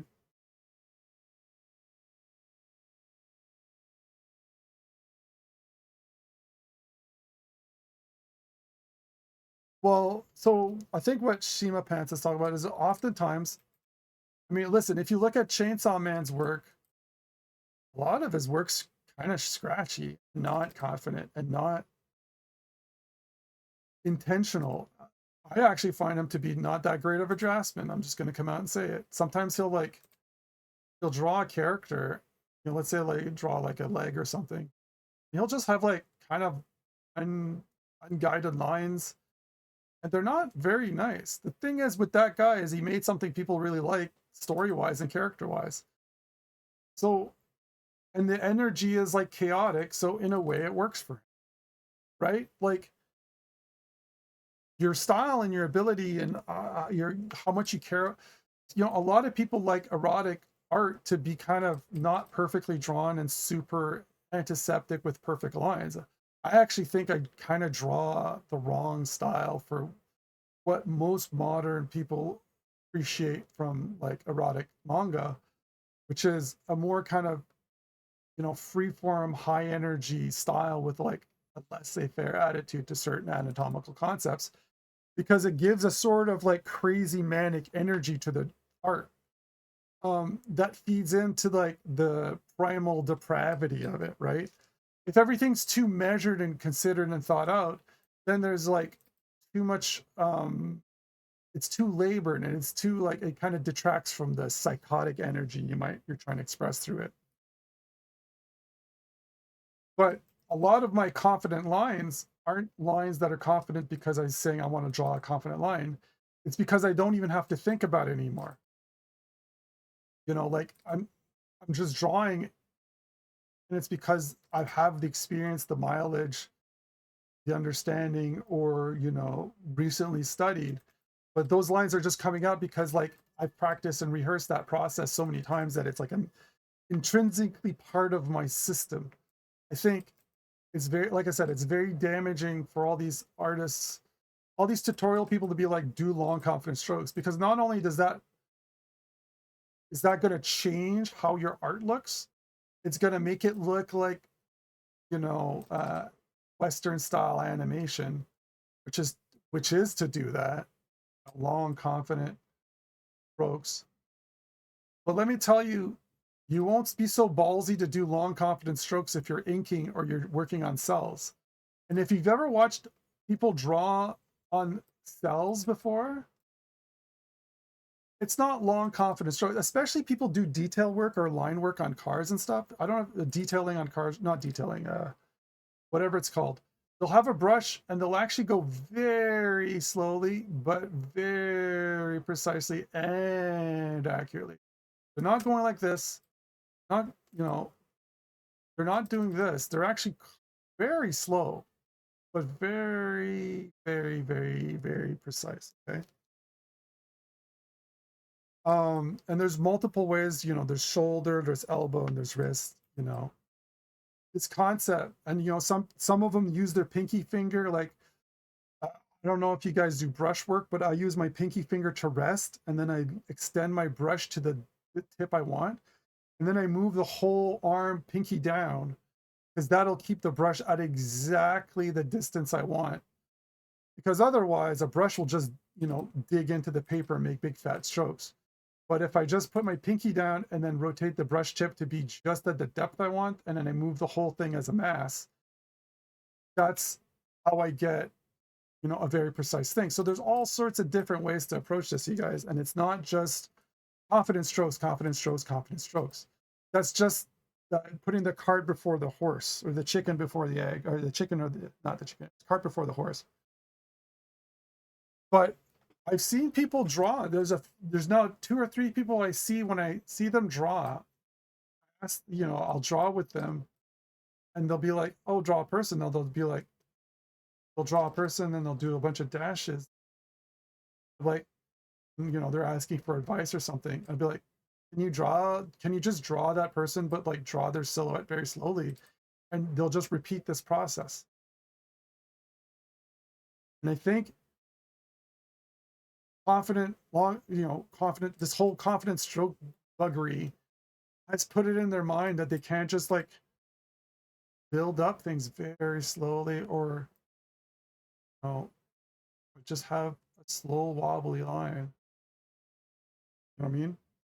I think people have really kind of internalized this idea that you need to do this because they see other artists do it because they've earned it. I think people really need to experience art at different paces and at different levels to really find that zone and that mood that works for them. Being able to, like, you know, draw an eye like this, zoomed out, or draw an eye like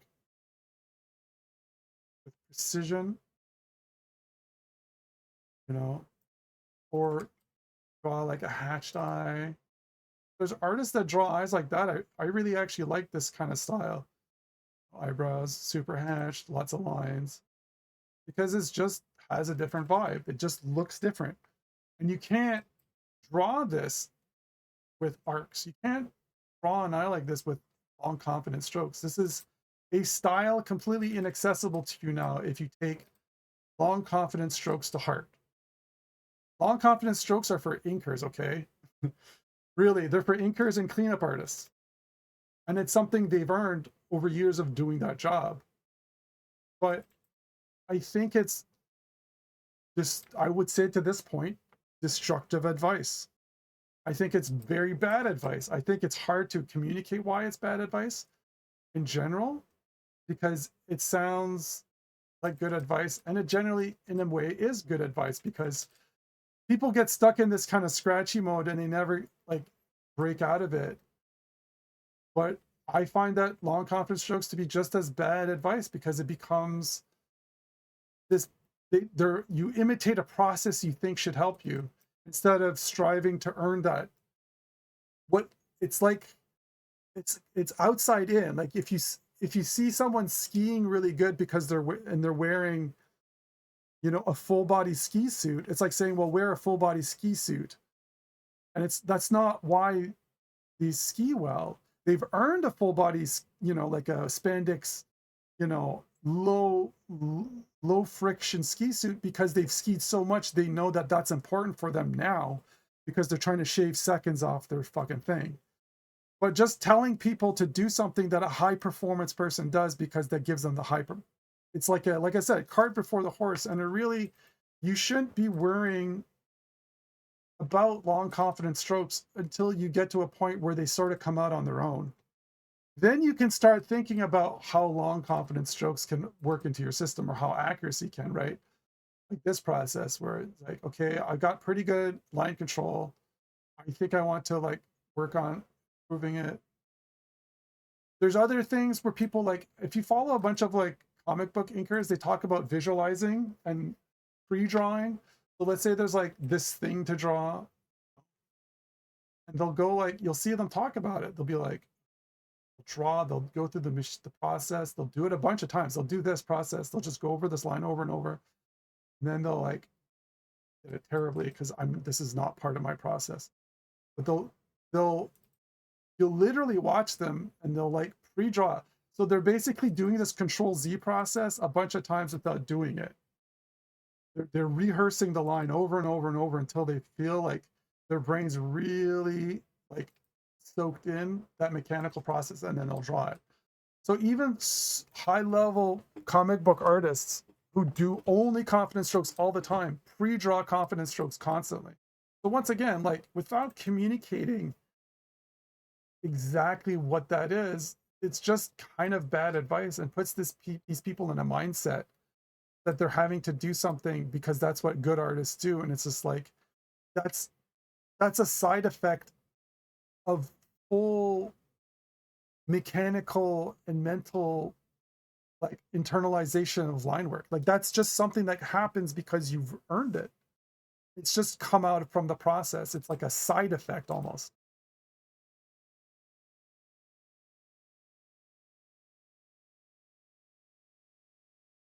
So well, holy fuck, there's a we might actually cap out on the channel. I don't know what the limit is.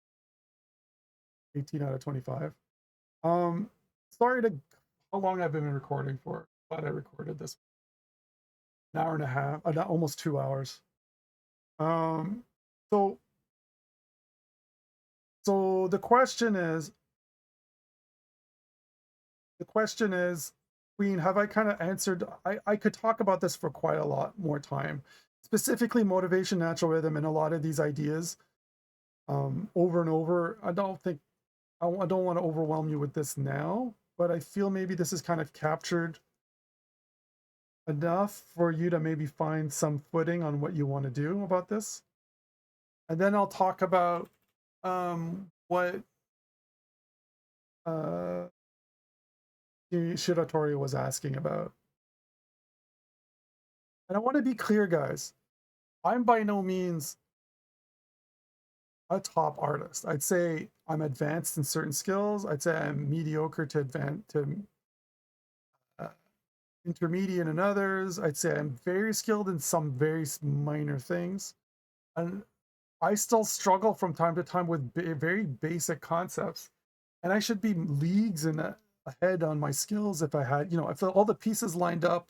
I was aware of my, neurodivergence earlier. If I had gone to like school, or, not that I would have been able to go to school with ADHD and bipolar, but you know what I mean? Like, I want to be clear. I don't consider myself to be the end all be all of skill in any level. And I think many of you here can surpass me within a few years. I don't doubt that at all. I think if all the pieces align, and you get your mentality straight, you get rid of your, if you're like me and you have oppositional defiance disorder, uh, you're if you're if you're if you're hard-headed or arrogant or self-aggrandizing, you know what I mean? Like, there's a lot of internal fighting you're going to have to do with yourself to make this work.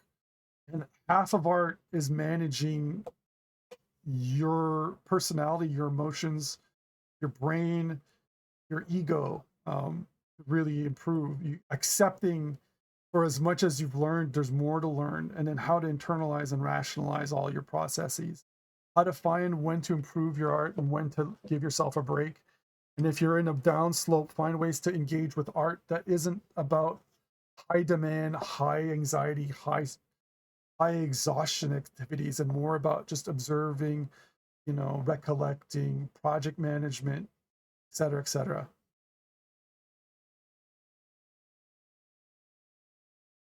You know, so it's really important you guys not think, I'm what if you guys like idolize my abilities. Don't. I mean, there are people who started in 2016 whom at that point I had lots of skill. I did all my comics. I was well known, who are like way beyond me.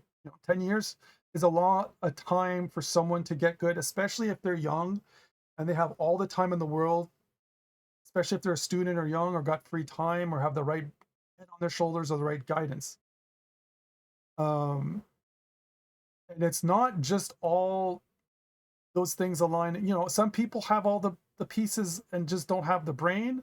Some people have the right brain but don't have the free time, or not everyone gets the perfect hand dealt to improve. Some people have, I probably would have done well to have diagnosed early with my neurodivergence and have be have like a mentor. I probably would have done very well in that sort of situation. Probably be leagues and leagues ahead of where I am now, but that's just not that's not how that panned out or how that situation. I just fucking bullied my way to get better by being a pig-headed about it. But I could have just improved on my own by being more receptive to other artists and other people's tutorials and ideas. But I'm the kind of person who is like, I got to figure it myself, and that just hurt me in the long run. I think I think there's a lot of your own personality getting in the way of your desires and goals, right? Just like that for everyone about everything. It's not just, I don't think it's not just about art. It's like everyone's got demons and shit they got to deal with, and you got to make sure everything's to really learn. You really got to make sure all the pieces fall into place, because one little thing out of whack will really throw the whole thing in the toilet. And it's not to make, I don't want to make it sound like it's precarious, but it's important that you understand there are times you're going to learn a lot and there are times you're going to learn not so much. And what's the most important thing is during those times you're not going to learn so much, is to identify them and then work on motivation, absorption, and just learning to enjoy art during those downtimes to keep at least the steam going, and to feed the creativity and feed the desire. You got to really kind of look at this as cyclical and not as you're gunning it year after year after year. And it sounds shitty, and I said it's advice I don't even take myself. I get mad. Last week I was so mad because I was trying to ink stuff and every line felt bad, the process felt bad, and I know I get like this. I was just really frustrated because I felt like I was robbed of my talent and my years of experience, and I was like, this isn't fair. This belongs to me. I should have access to all the time, but it's just not like that. Not for everyone. Certain people are more consistent with their art. They have the temperament or, the right faculties for that. And other people, it's more like a gift from God that shows up and they've got access to it, and then the windows close. And really what defines your ability to continue drawing is how you manage those downtimes, how you're going to nurture and keep learning without having the high grade expectations or, being hard on yourself or, forcing something that's not working. Maybe it's time for you to just sit down and read about art. Maybe this is the time for you to do your TikToks, your art TikToks, and just absorb a bunch of content and let that percolate. Maybe spend that week literally just watching YouTube or TikToks, and then using your mirror neurons. I don't know if you guys know about mirror neurons, and just do draw alongs or just absorb and not even draw for a whole week. And that's your learning for that week. I actually think just consuming TikTok and YouTube tutorials is a placebo to learning. I think it easily becomes I feel like I'm doing it, but I'm not actually doing it very quickly. I think the longest you can go on learning from something is about a week, and then that's got to become action. If it doesn't become action, then you're just an art fanboy. You're not an artist. Sorry to say it. You're into art like people are into sports, into watching sports. You're an art fan with a little bit more understanding of how art works without actually doing it. But you're going to have to knuckle down at some point. I actually consider watching YouTube videos and consuming shorts like that more like a break from art while still wanting to do art, and less like a core aspect of art. I think it's a fun thing to do from time to time, but I think ultimately it's just another way to avoid drawing art that feels like you're still doing art without actually doing it. Don't get me wrong, there's a lot of things to benefit you from art, but nothing will get you further at drawing than just wanting to draw and feeding that fire and making sure you're consistent, even when you're not drawing good, to draw in a way that makes you happy.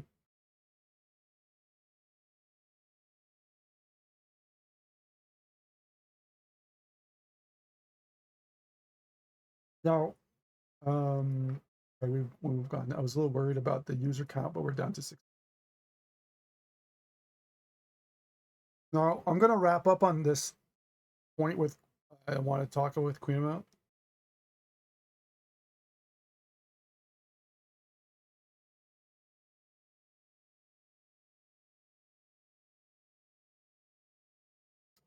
Okay, so there's 2 points coming out right now. So Queen said, it's definitely helped finding the right mindset to reapproach things. So I started eating a gum. I'm just going to swallow it so there's not a gross gum water table. That's right, guys. I'm a gum swallower, a filthy gum swallower. I just do. I like how it feels. It's like a boba. I like a big gob of gum in my throat. I might have to review the footage to gather more questions. I don't know where to begin with it all. Okay, I'm going to tell you guys right away. Your ultimate first goal with art, and I know this is really not helpful, and there are ways to fix this, and then maybe I can cover it in another video. It has to become fun to you. You have to be able to draw in a sketchbook and then want to look at that sketchbook later and go, oh, this was fun. Oh, I like this. Oh, hey, that's an idea I had. I should explore that again. You can't have the mindset of a sketchbook is full of failures. Okay? You can't have a sketchbook that's full of little pieces of anatomy and every one of them looks like shit to you and you hate it. You have to start protecting your creativity and protecting your protecting yourself emotionally from your own cruelty and meanness. So I say sketchbook because it allows it to encapsulate. So I like to date my sketchbook. Sketchbooks do a few things. First of all, they're a limited resource, so you'll value it more. They cost money. They have an end. So by the time you can actually finish one, you can go, oh, I did that. And you can put it away and stop thinking about it. They're easy to pick up and review. They're easy to show to other people. It's easy to, it becomes a time capsule. There's all sorts of benefits that a PSD on your iPad or on your computer don't fulfill, okay? It's easier to, you can't control Z, you can't undo, so you can build up, skill.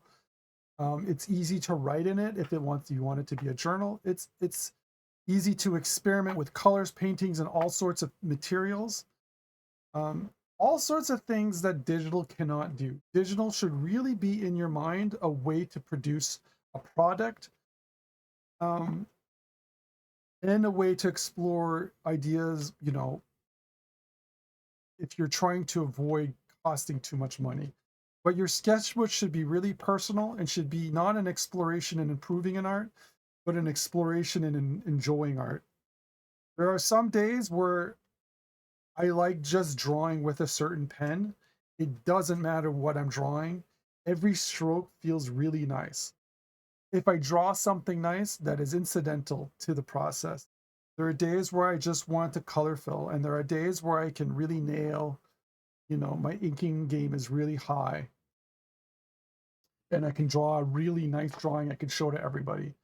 But it's more important for you to preserve the integrity of your emotional well-being and make this process joyful, because if you're going to be doing it for the next 30, 40 years, and if you're going to fucking suck, just do something else. No one should do something that drives pain to them. And I'm going to say this right now to anyone who's in the room, and I know a few of you are here or have talked to me or talked about how they feel about this, who are like, oh, I want to get better at art. It's so painful. I want to improve. And it's really hard. If I waved a wand, okay, and I made you the best artist in the world, you would still feel that way. So now you draw really good and you still feel like shit. I'm going to explain to you part of the art process is coming to terms with those feelings of inadequacy. Okay. It's not, and part of art is learning where you fit and what level of skill and what level of joy best match who you are as a person. I came to the decision that I would rather draw so much all the time that from time to time a really good drawing would come out of me struggle free, problem free, than have to draw a drawing every day with high precision outside of my skill level that would make me frustrated and hate myself every day. I would much rather be able to open my sketchbook and, once a week, I draw a really amazing, crazy good drawing, and the whole process was really fun. I wasn't concerned about all my lines. I wasn't frustrated. I wasn't hard on myself. Then my sketchbook being immaculate and every drawing being an exercise in frustration and self-hatred. And I really think it's important that you find that ground that's best for you. Okay. Where, if you're the kind of person who wants to be penalizing and high pressure all the time and you can deal with it and it's still joyful to you. Hey, there's people who like to do Sudoku. I don't fucking get it. If being hard on yourself to be extremely precise is healthy, then sure, do it. Certain people draw very immaculate doodles in their pages all day long. That's fine. That would drive me nuts. I'd want to die. Um, but I think it's important that you find within that spectrum the joy, the part where it feels joyful, okay? And I can't tell you what that is. But you won't find out what it is either unless you experiment enough and try enough and draw enough and vary your approach enough until it becomes clearer. And this is, I don't want to go down this path because this is one of my bigger things, but one of the biggest things that helped me was to decouple my expectation of the art I like, just disconnect what I consume with what I produce. Really not having the expectation of the things I like to look at and the things I like to see from other artists be related in any way whatsoever with what I can produce and what brings me joy when I produce, because they are almost never going to be in line. And forcing that out of you is definitely a path to self-hatred and frustration and loss of joy in art, because you're basically projecting someone else's joy. Maybe they don't like art, but if they do, you're projecting someone else's process onto yours, and there might be a complete mismatch. But regardless of what it is and how you draw, I'm going to tell you right now, you can go a long time drawing like me and hating drawing. You can go on most of your life drawing and not really draw to like it, but draw to solve it. My biggest problem is drawing was a way of solving a problem, the problem of art, which is, by the way, I don't know if you know this, unsolvable.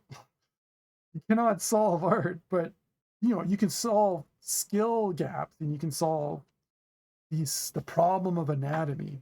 But ultimately, what will happen is if you keep solving these problems, but you have no explicit joy or even goal in mind, then you'll be left with all this skill and talent with nowhere to put it. And you'll be like, well, what was the point of all this, right? It needs to start feeding into ideas. It needs to feed into your emotional state. It needs to feed into, even if art is just something you do to reduce stress, it's therapeutic. You know how many people out there wish they could just draw to drop their anxiety? I mean, when I draw for fun, when I draw my sketchbook and I look at my Garmin device, my stress level drops 20, 30 points.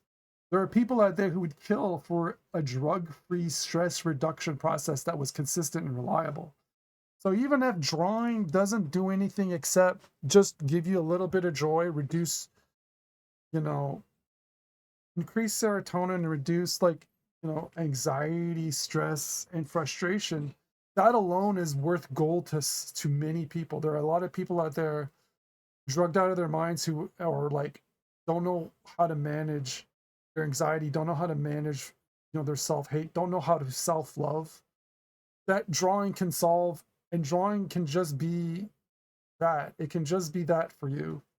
And believe it or not, if it becomes that, here's the point I'm trying to make. If drawing becomes this kind of integral part of your life, and especially if it's positive, okay,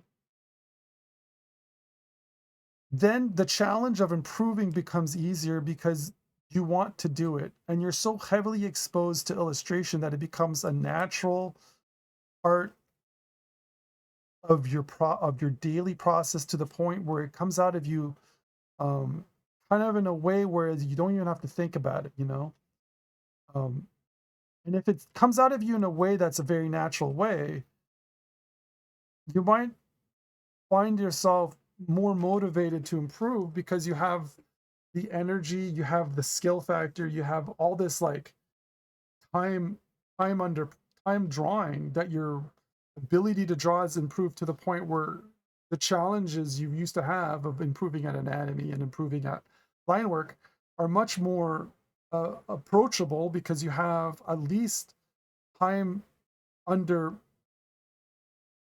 time drawing lines, time exposure to the process, that it's no longer bewildering and outside the scope or of your abilities.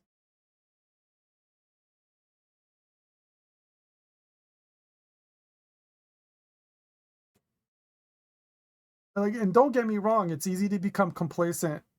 I mean, there are people out there who are doodlers, and that's fine. And doodling can only get you so far. And I understand some of you guys. Yeah, I'm recording all this. I know a lot of you guys want to. I mean, you're in the fucking server because you're trying to improve. So let's make this really clear. I know you guys want to improve, and I want to be clear. Like, just doodling isn't going to make you improve. And I want you to understand. I'm not saying, hey, just go draw and be like creative, like hippy dippy. I understand that's not the solution to the problem for a lot of you. You want your art to improve, and you want to be able to draw at a certain level or draw certain concepts and ideas. But I want to reiterate, is going to be soul crushing. Yeah, I'll probably put it on YouTube. It's going to be soul crushing to spend the next 10 years trying to improve and hate every moment of it.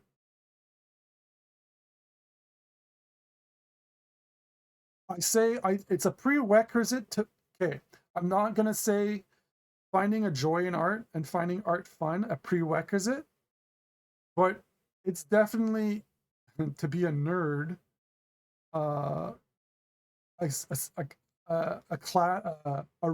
racial bonus you want. Okay, it's like the racial bonus everyone wants, and they'll pick that race because of it, because it seems a little OP. It's the OP trait, you know. And I think because you can get it, because you can earn it, okay, because it's something you can get, um, and earn, and it's not something inaccessible to everyone. And if it is inaccessible to you, then it means that maybe there are bigger problems for you to deal with. For instance, you know, maybe you're a perfectionist. You have to do it. Maybe you're a workaholic. Maybe you have undiagnosed neurodivergent issues. Maybe you have anxiety. Maybe you have personal trauma. If you don't have access to joy, maybe you're that. Then maybe there are bigger problems you need to tackle first, which, by the way, you probably should if you're before you're going to get on the journey of doing this, because if those are dealt with, then this whole process becomes way easier. Okay. And nothing I think is going to highlight your toxic traits and your mental imbalance and anything else that's out of whack more than your inability to find joy in a process like art. Okay. It should not be outside of the purview of most people. You should, if there are healthy individuals, if it is outside of your purview, then there are bigger fish to fry, bigger things to tackle. And I would recommend you tackle those first. Get diagnosed, get healthy, eat better, get better sleep, manage all those external components first, because this is all extremely taxing. Art can be joyful, but it's also highly engaged process that involves multiple factors: your brain, all parts of your brains, your eyes, your coordination, your arm, your mood, your temperament, all that stuff. So it's not it's one of the more taxing things to do, and to want to do it, to get good at it, requires you to do it for hours every day. All right, go to bed. We're wrapping up. Everyone's getting sleepy because it's probably around 2 in the morning for everyone. So thanks for showing up, guys. Shiratori, I'll talk about your thing tomorrow. And if you guys show up tomorrow, I'll do this around the same time. I'm trying to hit 8. I was about 15 minutes late. So I'll try to be sure I hit 8. I'd like to do it even a little earlier.